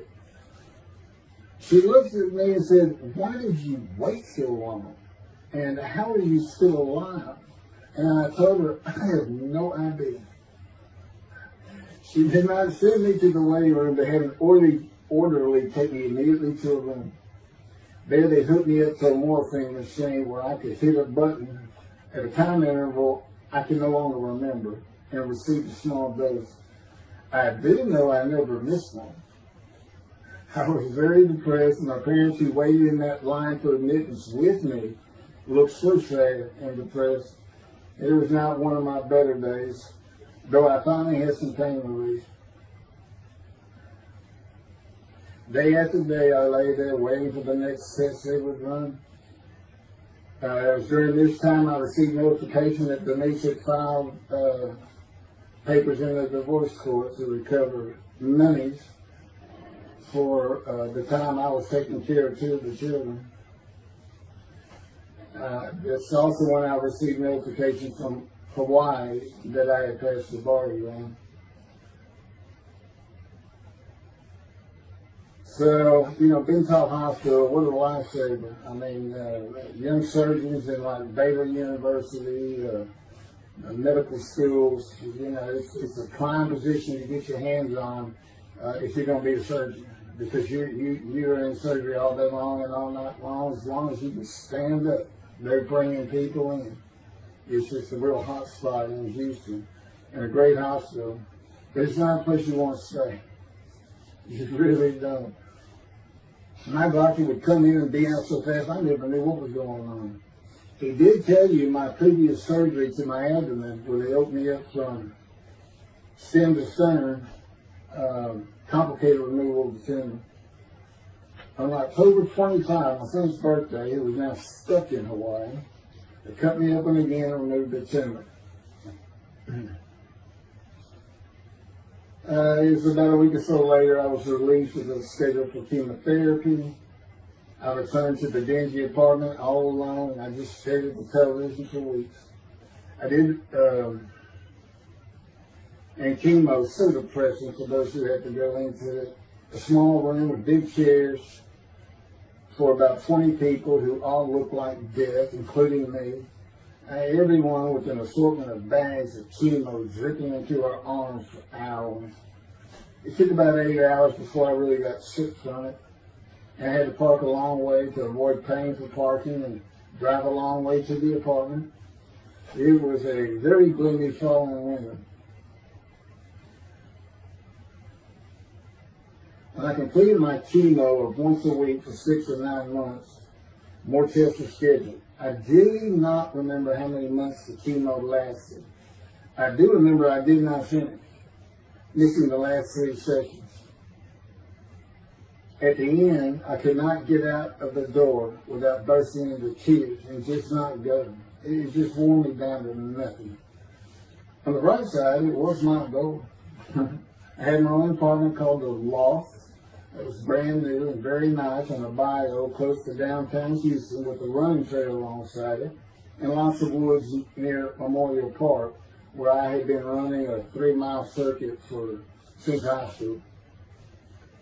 I returned to being called for follow-up tests, including x-rays of my chest, and the colon cancer had not returned then and to this day. The chest x-rays were another matter entirely. The doctor told me he had bad news and showed me the x-rays telling me the white spots I was seeing was cancer. They were everywhere. Lungs full of cancer, he said, at a stage I could not be treated with any success. My dad was with me, and I asked the doctor, well, what does that mean? And when he said you need to prepare for death, the look on my father's face was so sad and hurt at the same time I'll never forget. And we've been through some tough things in this house, every house we've been in. He didn't affect me one bit. I did not feel anything. I was too beat down from the chemotherapy repair I did. God tells me I had a lot to do with that. And it's like no matter what they said, I didn't think I was going to die. But I didn't know that. I just wasn't having that conscious thought. And that's what he had a lot to do with that. And of course, he hadn't spoken to me yet. I had never seen a doctor for cancer or any other ailment since that day. I had to get Justin home was all I thought about. But I needed money. I found an old client that needed a tile penny for a drill site well. I struggled through that and got my boy back to Houston. And it was tough. I was so weak. And it had been so long since I really had done any title work. And just going to pick the work up and visiting with the client was the major to-do for me. But we got there and I got Justin home and he went to live with some childhood friends. This is now 2002 and going into 2003. I just walked all over the running trails in the 3-mile loop at Memorial Park and in the woods day after day. I didn't think about dying, but I did start. But I did not think about restarting my law practice either. I watched a lot of television and played video games. I watched the Tour de France for the first time and got inspiration from Lance Armstrong. I was still alive though, and the funny thing was my lungs never bothered me. I was never sick. It's because God had already removed it. After I got the news I was dying of lung cancer, he took them from me. That's what he tells me. And I don't have any symptoms. Well, you'll see right here, in 2005, I picked up some title work here and there, made an office out of my loft. I bought my first motorcycle, soft-tailed lowrider Harley Davidson. First time in many years, I was happy. I love riding that bike. In 2006, I did some landman work for standard day wages and began dieting and running.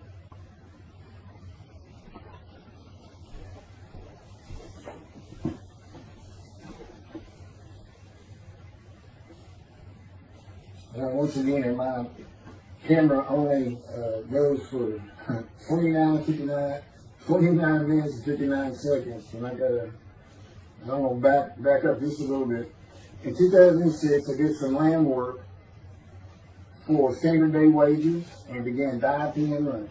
I had never been a swimmer in terms of training for it. I love the water and swimming, but I never trained with laps of different paces and various distances. Mostly because I was so slow, because of my right arm. I was reaching an age, though, where endurance in my running was more important than speed. And so endurance swimming was too. In Hawaii, I had seen the athletes come to Kailua Kona, where we live and where the Ironman Triathlon begins and ends. Matter of fact, my little green shack was just right on the route where they start. That was a fun week. It was amazing watching the athletes train and prepare for the race. I would think to myself, a human being, the human body cannot do what they are doing. Yet they were and they did. It's just amazing. I decided to learn how to swim more efficiently and how to train for distance and endurance. Get a regular and triathlon bike and innocent triathlons. I was so alive and finally a direction and purpose in my life. Training every day for long periods of time. It really helped with my headache and I slept better.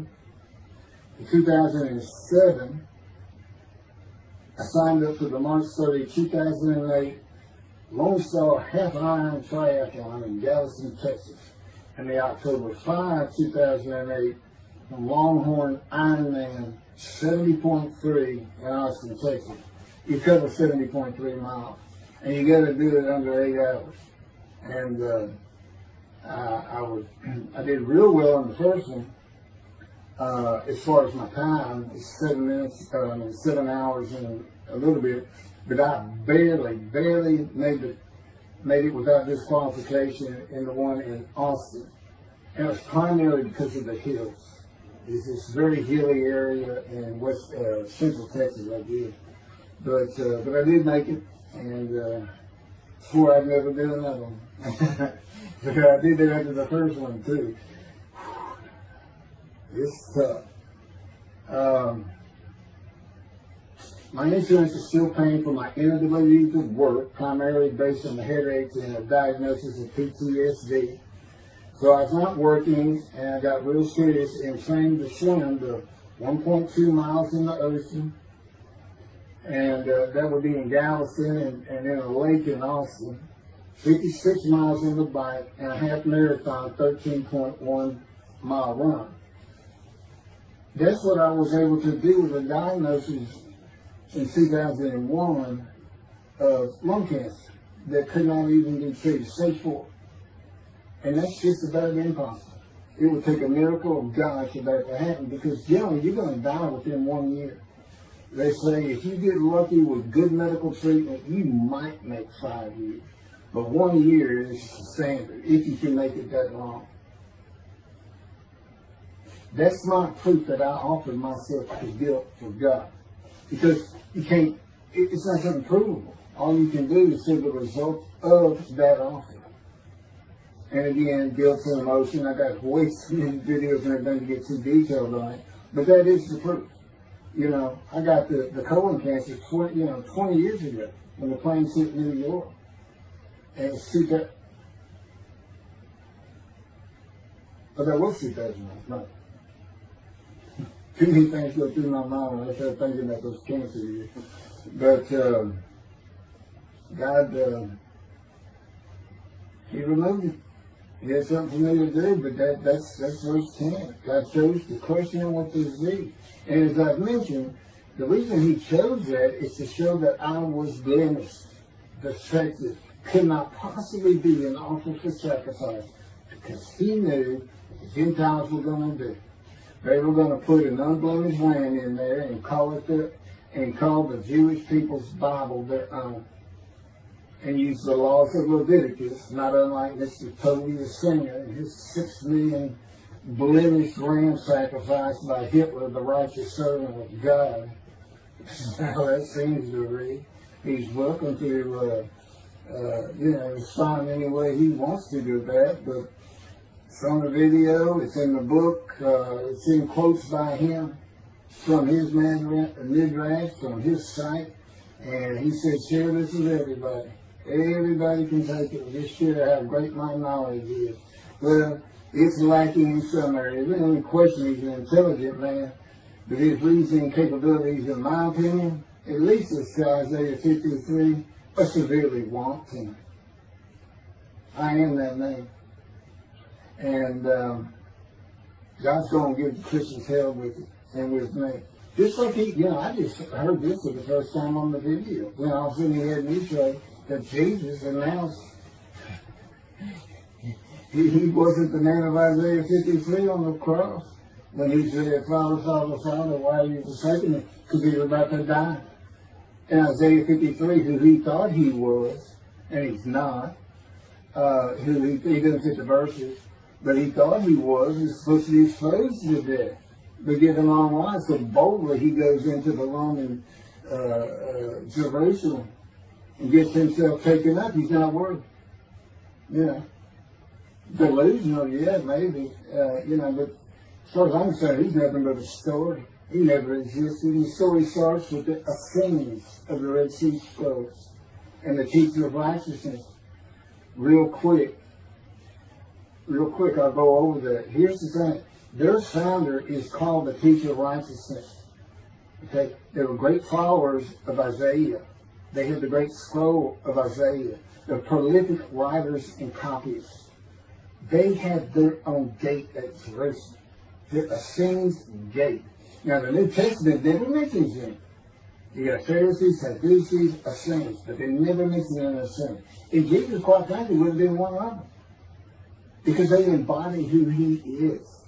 They didn't like riches, hated sin. They didn't like material things. They removed themselves from Jerusalem in the most part to those caves by the Dead Sea for that very reason. But they did have a gate. They still had people who would be there. And you know what they would do at the gates? Tell stories. That's what you do. You tell stories. And it is a great story. Here's this guy who's connected with God. Back then they believed men were gods. Satan was a god. Over in Egypt you had the same thing going on. It's a common thought that men could be gods. And this story just springs up. And they didn't even question. They'd have gone and questioned it. I mean, they're sitting right front and center in Jerusalem. You think they didn't hear? This man walking on water, raising the dead, feeding 5,000 with 2 fish and 5 loaves, turning water to wine. That alone, Rome would have said, Caesar would have said, he does what? He turns water to wine. Bring him to me. Don't touch a hair on his head. You don't kill the man who turns water to wine. You send him out with your armies. Make your men happy. It's, there's so many ridiculous aspects to it. Most particularly, God performed a human sacrifice for the sinning Gentiles. He left the sinning Jews for the sinning Gentiles. But he gives them an out, these Gentiles, not his church. He gives them an out. I'm going to kill my son for you. So that you'll be forgiven of violating my commandments and laws. If anybody knows God, and the Jews do, and I know him like nobody's business, that's not him. That's not him. I mean, he told the Jews, I'm never going to leave you, but I will punish you. Now that's him. That's him. And he'll put you through hell just to make you a better person, a better people. And he has no plans to change it, man. He's not going to change the minds and the thinking of billions of people to make them love the Jew. He's just not going to do it. And the practicality is he didn't create man for him to even be able to do that. Now, he could have created humanity where he could do that. He could change the mind of everybody at the same time. I'll tell you on this, he's been working on my mind for 13 years. It is one brutal compromise. It's a very one-on-one affair. Now he says, now I could just kill everybody. I mean, that's easy enough. That's easy. I could just kill everyone, but He said, that's not, it's all about this. You got to know how to read the Bible. It's written for antiquity first, and the Dark Ages, and then the Age of Enlightenment. I mean, basically he's saying you've got to go back over it. You've got to check these guys. You've got to check Rambam and his speech. God's going to make the world speak Hebrew. Or, they will be the pure. So you've got to check some of this stuff. And I read Rashi's, I went through his Isaiah 53 main reaction. All I can say is very unimpressed. I see what he has to say in Malachi. He didn't pick up on any of this. He didn't know what the angel of the Lord is, the angel of the covenant that you desire. He doesn't know how Moses goes by a burning bush is not consumed. The angel of the Lord is in there, and God speaks. I do. To me, it's just like, well, you just get some basic concepts, and all of a sudden, and quite frankly, it'll open up the scripture to the Jews. They can put the Talmud aside for a little while. God will say this. God says, if you can study it, study it. There's all kinds of great things in it. Just be real careful about what you teach from it. And it's useful for heaven. If you like to talk about Talmud as a scholar with other Jews who may very well be in scroll remembrance with you, you can meet up with them. Just see them in the meeting places, have them over to your room. Y'all can watch the new earth being created and the new peoples of God chosen, and watch the evolution of the chosen people. And humanity, the same as this one. God says, why would I change? Why would I change it? When I did it, it was perfect. And you can tell me sooner that the evolution that he's talking about, where all of a sudden the world son of the Jews been going on for over 3,000 years, and today anti-Semitism is up, and David is here. It's not going to happen. Thank you very much. I will be doing, is that 5 and 6? Yeah, that was 5 and 6. Now the book picks up at chapter 7. It's on video when God first speaks to me. And it's just very interesting. And we'll still be putting some videos out. But I've pretty much covered all the major material. Everything from Isaiah 53, the day of the word, Lord. There's a few more things. And it's a better read than it is a video watch. But, for those who like to read. But it's covered very well in these videos. And now that I put in the personal part in, which is to show how I said Isaiah 53, and you see the difference in my life. Now that's a life of suffering. That's a life of pain. That's a life of familiar with disease. They said, gee, when he died on the cross, he was scourged. He was scourged, and this and that. Do you know how much he suffered in his life? I mean, he's not even in the conversation as a man of suffering. He's not in the conversation. Thousands and thousands and thousands of people died horrific deaths back then, and by crucifixion. Not the only one. This is descriptive of a man and his life. So you can find him, identify him. And what did he do? He never suffered. He was never sick, ever, until the last day of his life. 30 years old, he's got one day under his belt is pain and suffering. To me, that's not, you're not even in a conversation. I mean, this is nothing. That's not being suffering. That's just, you had a bad death, sorry. You got whipped first. You got whipped. One gospel says that the scourging was an open-handed slap to the face. Now, the other three do say scourge. But then and then every movie you see, he's carrying that cross, he's all whooped up and bleeding, this and that. He carries the cross in one gospel only. In the other three, it's carried for him. And then he's on the cross, and what does he do? Father, Father, why have you forsaken me? And then the gospel says, one of them, and then he gave up the ghost. He gave up and died. I laid in the back of the ambulance for 8 hours, doing everything I could in my power to stay alive. Just gave up the ghost. There's another video where we make that a little bit more humorous. Anyway, thank you for listening, and I guess that's it. Thank you.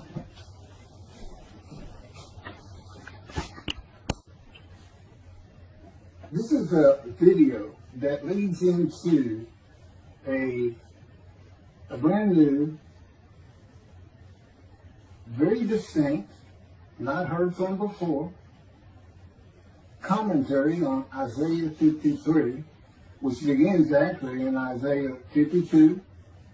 It's comprised of 7 videos I put together in the last month or so. And I'm just putting them all together with a lead-in video explaining these things and why it's so new, novel, and has such a different view of the scripture from that which Judaism teaches regarding a Messianic era when David comes, the descendant of David. They often refer to him as King Moshiach. Moshiach means the anointed one.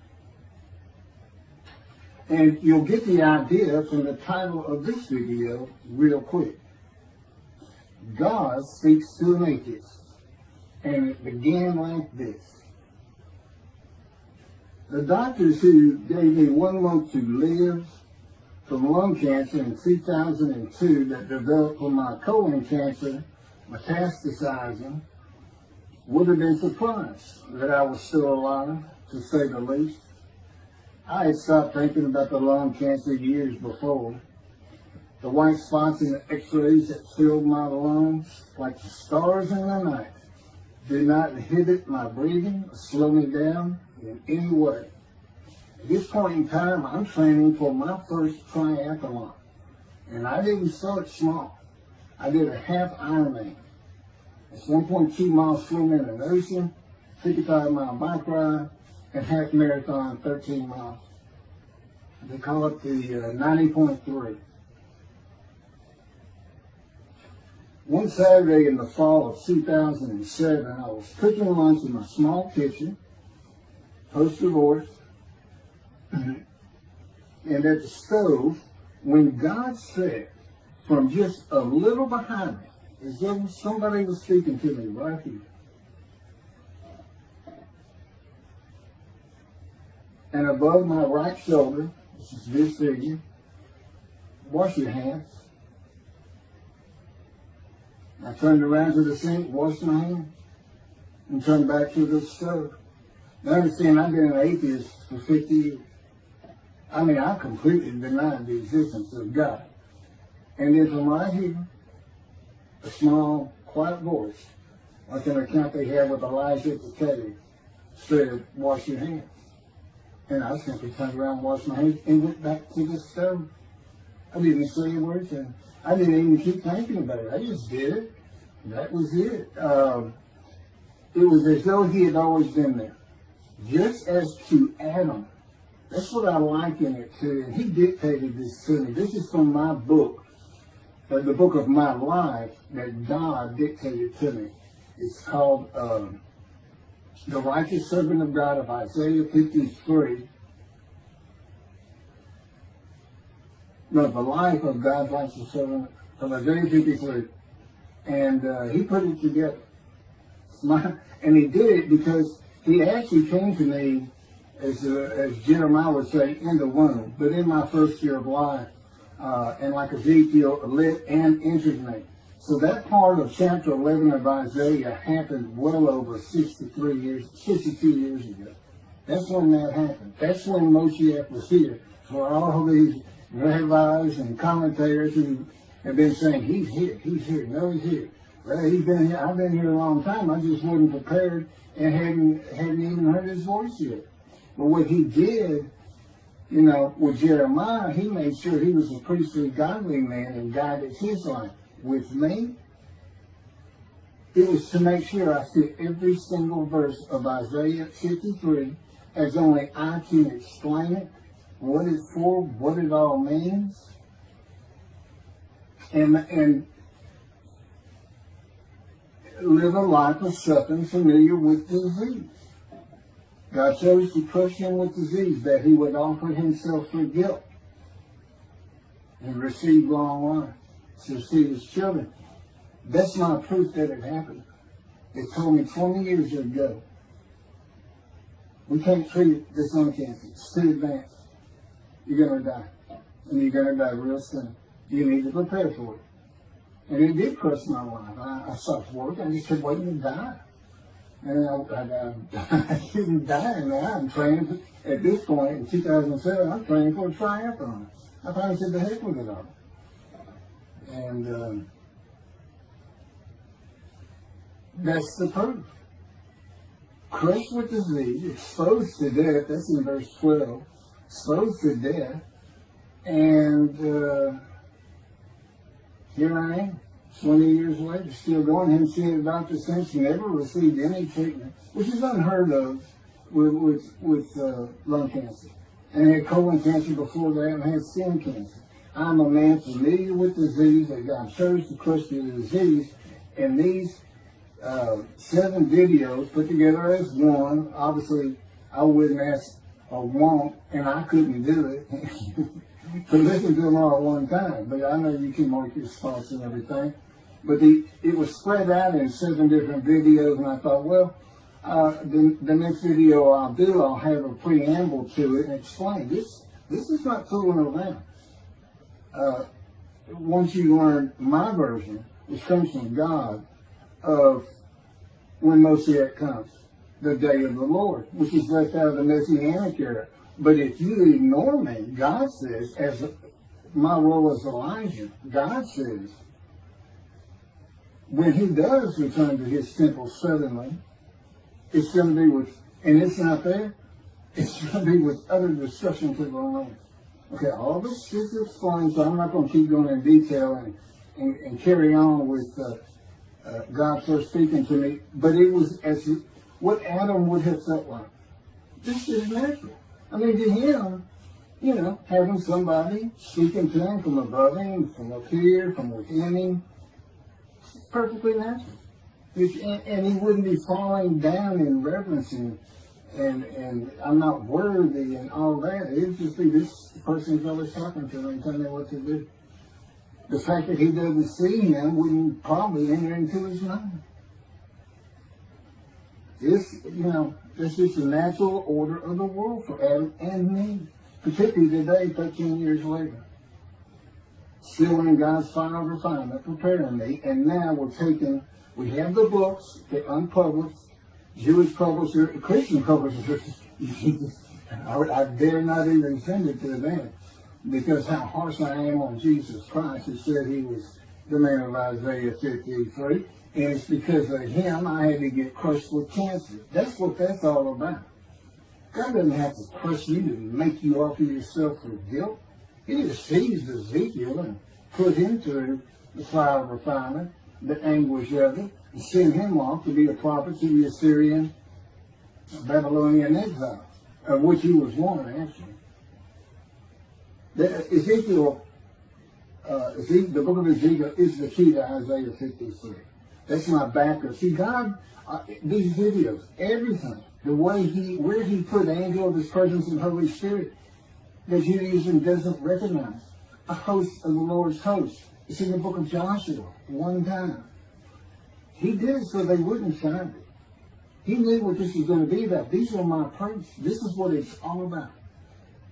He set it up for me to be this controversial. You just got to take the Messianic era of Judaism and toss it out the window. And you'll understand why, when God has me explain it to you, he controls everything I do, think, and say. Finishing preparing lunch and ready to watch a Texas A&M football game, I headed to the living room, and God said, "Get a napkin." I turned back to the kitchen and got a paper towel. Sitting on the couch, from about the same place. Sitting on the couch with the television on and my plate in my lap, God said, "Get your TV tray." I got up, set my TV tray in front of me, and placed my plate on it, began eating and watching the game. That night, I was in bed reading a book. From the doorway, God said,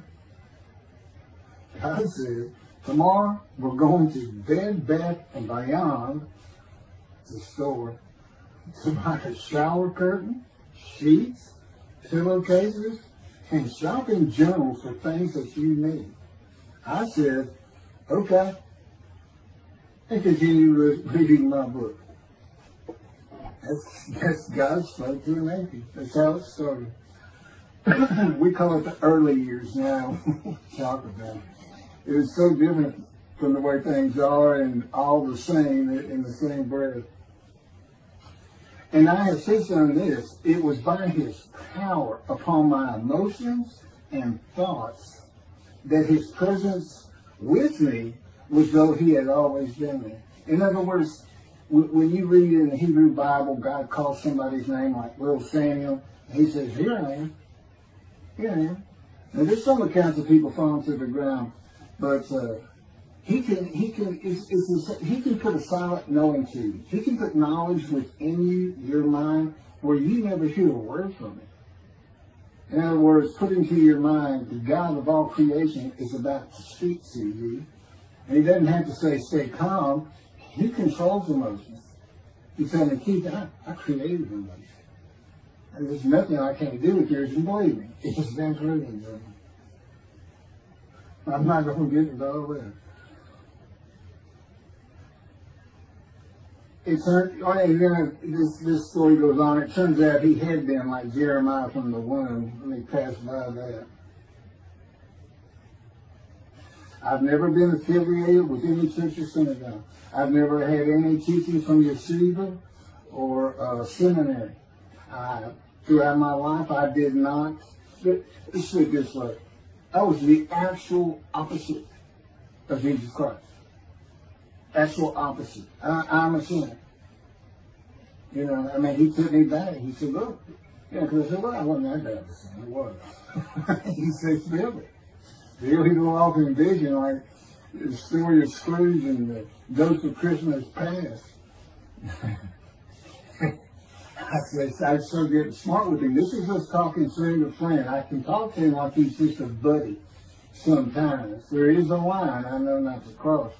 I said, why would you call that a sin? Why is that a sin? He said, Keith, it's a sin. You lied.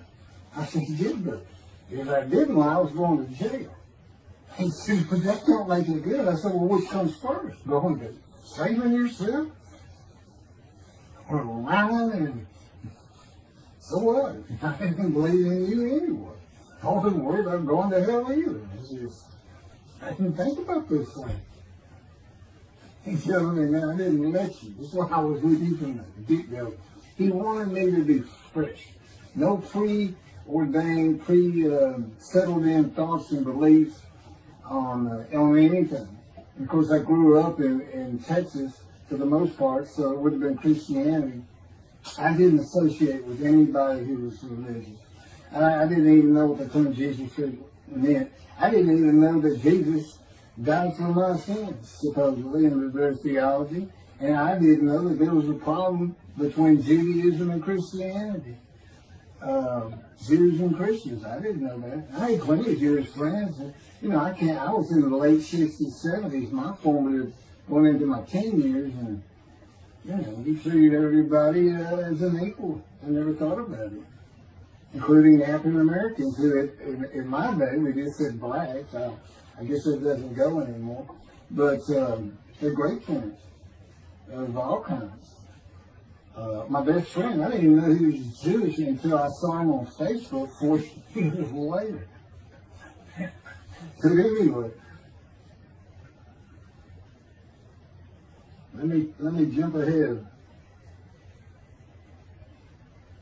Okay, this is how God communicates with mankind. This is what the prophets are all about.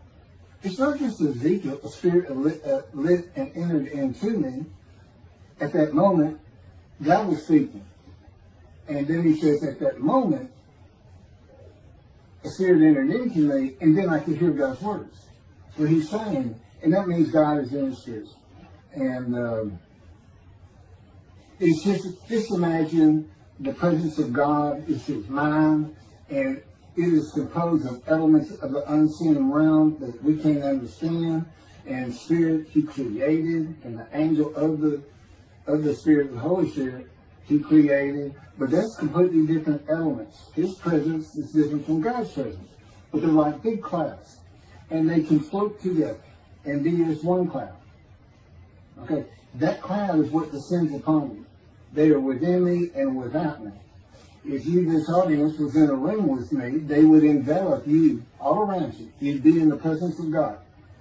The difference with me in that room is that that cloud engulfs me, flows through me. It's within and without me, as though there's no break because of my physical structures. My little spirit is a little cloud that also drifted in. That's what it is. And it happened with all the prophets. If they spoke God's words, he was talking to them. He was telling them, write this down. Write this down. All these 20 books or so, the books of the prophets. Ezekiel, write this down. Set this up. Jeremiah, write this down. See, the time is coming. Well, that's the time in Malachi. It all comes together, and you'll find it in all these videos. So, and it doesn't just include Moses and the prophets. The man who wrestled with Jacob. Jacob says he wrestled with a man in divine being.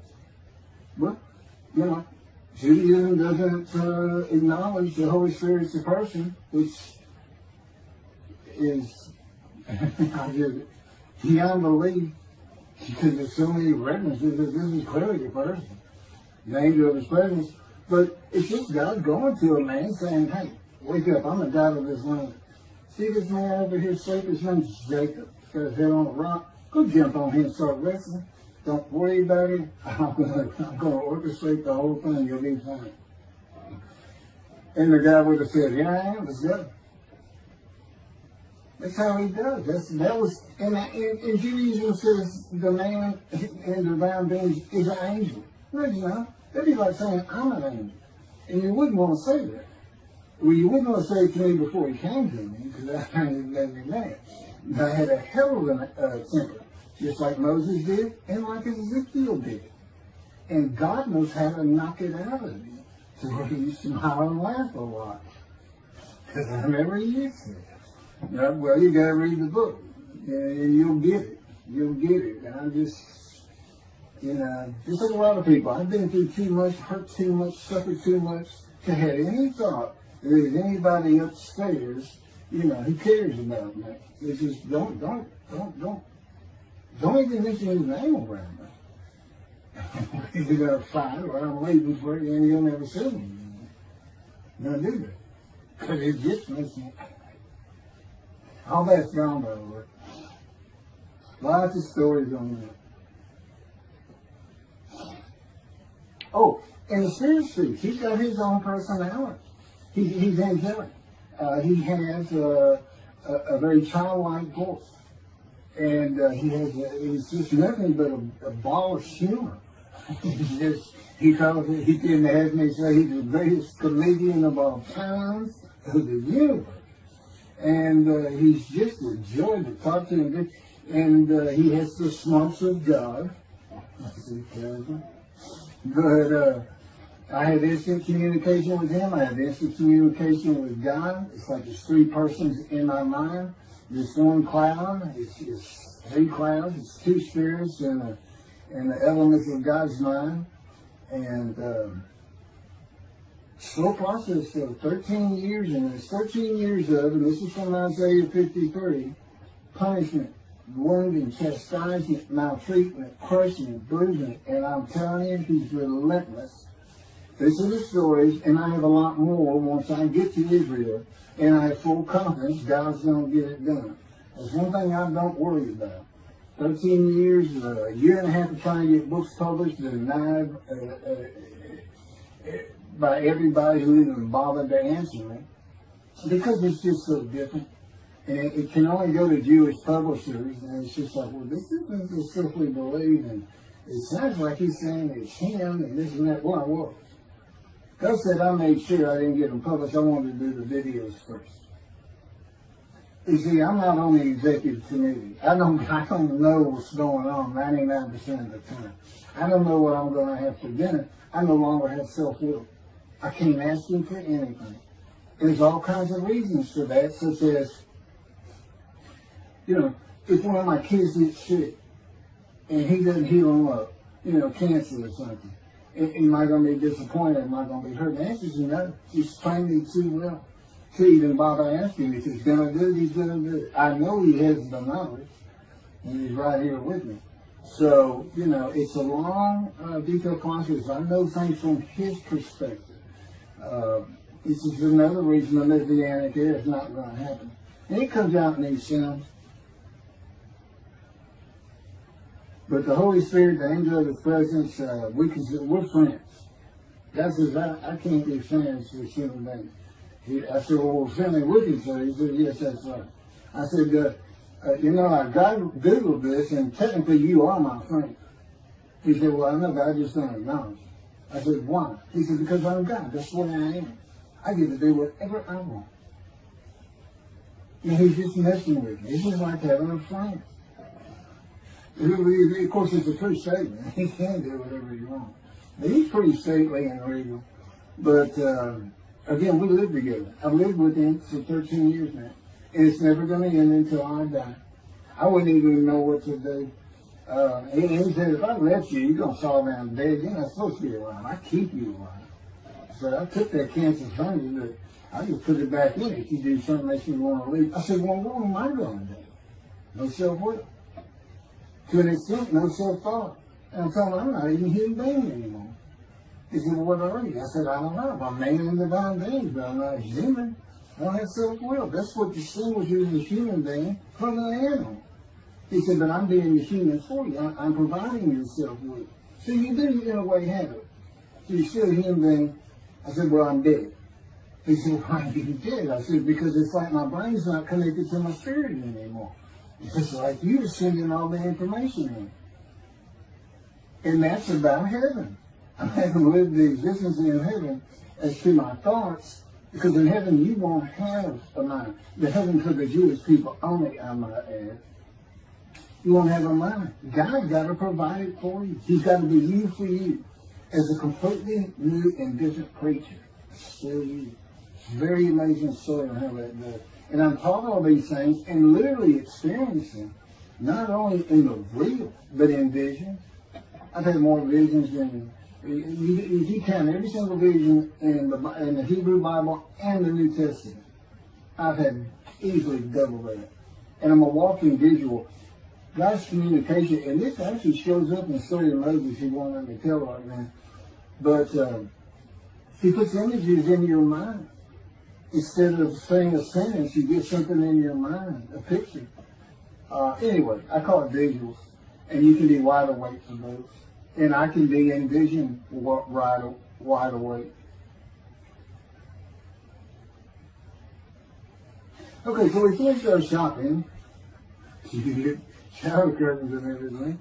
And God said, let's go to the bookstore and get you a Tanakh. To which I replied, well, what's the Tanakh? I didn't Hebrew Bible, okay.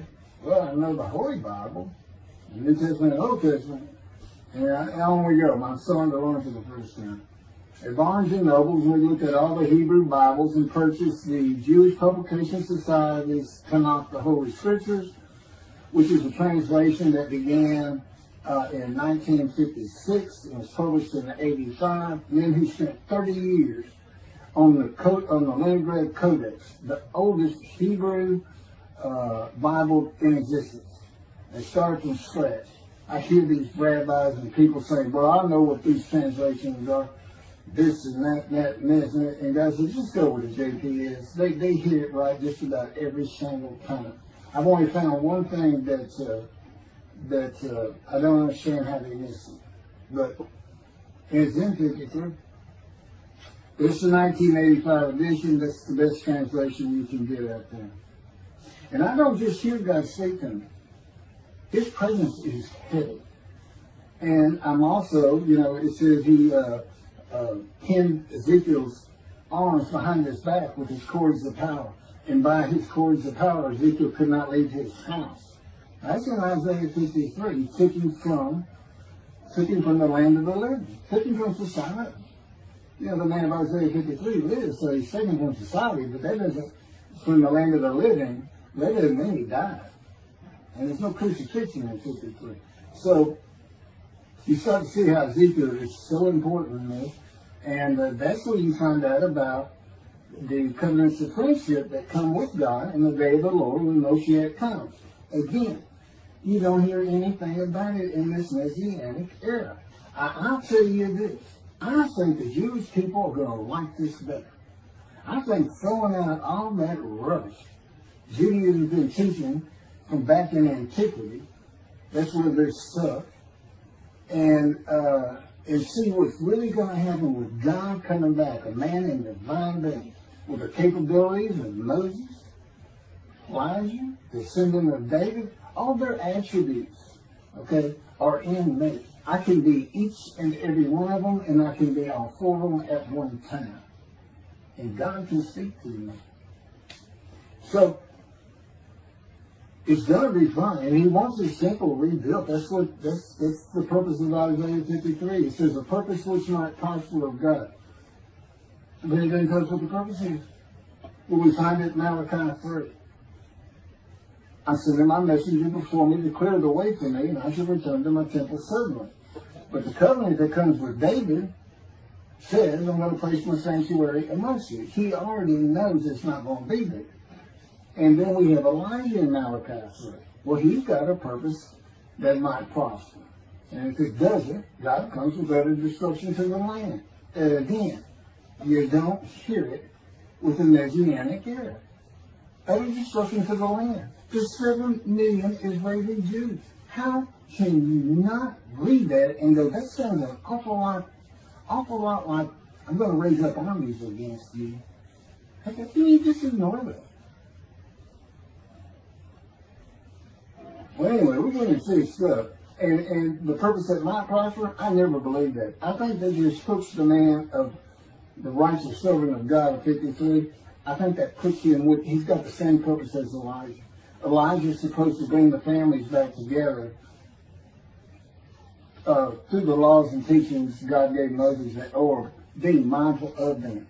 That's the new covenant. It's an amendment. It's an amendment that also has a new inclusion of sin forgiveness. Over the last 63 years, God's presence has resided in Texas, Louisiana, Florida, and Hawaii. And he is more than ready to return to his land, Israel. Because wherever I am is where his presence is, and those are all the different states I lived in over this time period. Wherever I go. And in fact, if you see me in Israel down at the old city or down at Tel Aviv, you can turn to your friend and say, hey, I know where God is. I said, really? I thought he left. Some people say he died. He said, no, see that guy over there? He's all around that guy. And some say inside too. That's what it's going to be like. God said, look at Israel, we're never leaving again. I said, I want to see Great Britain.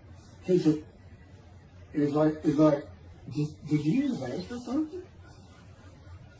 I was like, oh. Yeah, that's good. I hope I fry if I hit the border and cross over. I hope I just burn up. It's in a combustible flame. But anyway, that's where he wants to be. And I'm sure he's going to get there. This purpose that might prosper, again, I think it just shows the purpose of the righteous servant and a purpose of Elijah. Because he knew I was going to be teaching. There's only, in the day of the Lord, as you would imagine, he wants to have all the prophecies fulfilled, be done with the prophecies. And there's only a handful, 4 men to come that we've never seen. The descendant of David, prophet like Moses, Elijah, and of course the righteous servant. We only had one description. Even the sages knew you got to have a description of the descendant of David. It's Isaiah 53. They called him in the Babylonian Talmud the leper scholar. You see me referencing it on just about every video. In other words, I'm saying, look, it's not Jesus, it's not the people of Israel that's taught today. it's this guy from the Talmud that just hadn't come yet. You just didn't know, didn't have a man that fit the description. Well, you do now. And two covenants. The friendship covenant, which is actually in two parts, Ezekiel 34 and Ezekiel 37. One part of which is, I'm going to put my sanctuary amongst my people. And the other part, interesting enough, has to do with the land blooming again, which is Jeremiah 31. See, a time is coming, the land will bloom again. See, a time is coming, the cities after desolation of many years, 2,000 plus actually, will be restored and Jerusalem rebuilt. And the Jews shall never be defeated again. Okay, now we just talked about other destruction, likened to armies being raised. But here it is in this friendship covenant, in this, Jerusalem being rebuilt. If that's done, then you'll never be defeated again. So, you look at it and go, well, there's kind of a problem between those two. And what I think it means is he's going to get the temple built now that Jerusalem's been rebuilt and he's come. That this might prosper, because it kind of gets it. So what is the purpose of God might prosper? Who thought you could do everything? And he said, well, on our part, my people got to listen to you. They got, especially the rabbis, they never listen to my prophets. They're all full of themselves. And they know everything. Well, he starts getting angry. And see, that's not good for me. Because all of a sudden he wants to make me better, which means suffering. You got to keep them away from those ladies. I feel the spirits. They run funny. Different funny guy around here. We talk friend to friend too. Well, anyway, I'm going to let you. There's a lot more, but this story is in my book. Hopefully, after spending time and understanding who I am, and this is here. It's happening. I don't care what the rabbis think or say. Look, I'm a prophet of God. I'm a man in divine things. If I say something contrary to what they think and say and believe, they're wrong. Automatically. It's a given. Because God is telling me all these things. It's his book. They're wrong automatically. And he is livid that I'm having this problem with Isaiah 53 being the people Israel. Well, it's in the videos, but you ought to see the arguments they really put back before that, for Isaiah 53:10 and other verses. Rabbi Tobiah Sandra out of his Judaism, he went Christian. The Christians went to the laws of Leviticus, animal sacrificial laws, and said Jesus is the unblemished lamb. That's why, and they're using, Leviticus where you could offer a lamb and for unintentional sins, but nevertheless, they turned it into, he was a human sacrifice, which he says himself. He says, God no longer wants bulls and goats for sin. He prepares my body for sacrifice. He's really sacrifice, and God made the sacrifice to Gentiles so they didn't have to obey his commandments and laws. From an atheist who comes in with no religious background, I read that and I look up face to face with God wherever he is at the moment. And I say, you gotta be kidding me. People believe this? He said about 2 billion right now. So I'm not going to bother trying to tell you how many there's been in 2,000 years. God made a human sacrifice to me so I can go to heaven and I can go kill somebody if I want to. I can go beat my wife and my kids. I accept Jesus again. God was teaching me the New Testament, and this guy at one of these mega churches came to me and says, if you do accept Jesus Christ, you're not just forgiven of all sins that you have committed. You're forgiven of every sin you're going to do in the future. I said, really? He said, yes, really. He said, Jesus knows you're going to do it, and he already forgave you. I said, what? Okay. So, if you're a Christian, you can just sin all the time, because Jesus knew you were going to do it. I hadn't actually heard that taught, but that's the effect of it. Okay. This year in Jerusalem. Enjoy the books. Don't try to look at the videos. Don't try to watch them all at one time. But what I did is I put them together for you in the order they should be. And I just thought it'd be easier. And we're kind of coming to the end of our videotaping for a little while, it seems like. Again, I'm not on the executive committee with God and His Spirit. I never really know what we're going to do next. And the books are at keithmccarty.wordpress.com. You can find that on my YouTube channel.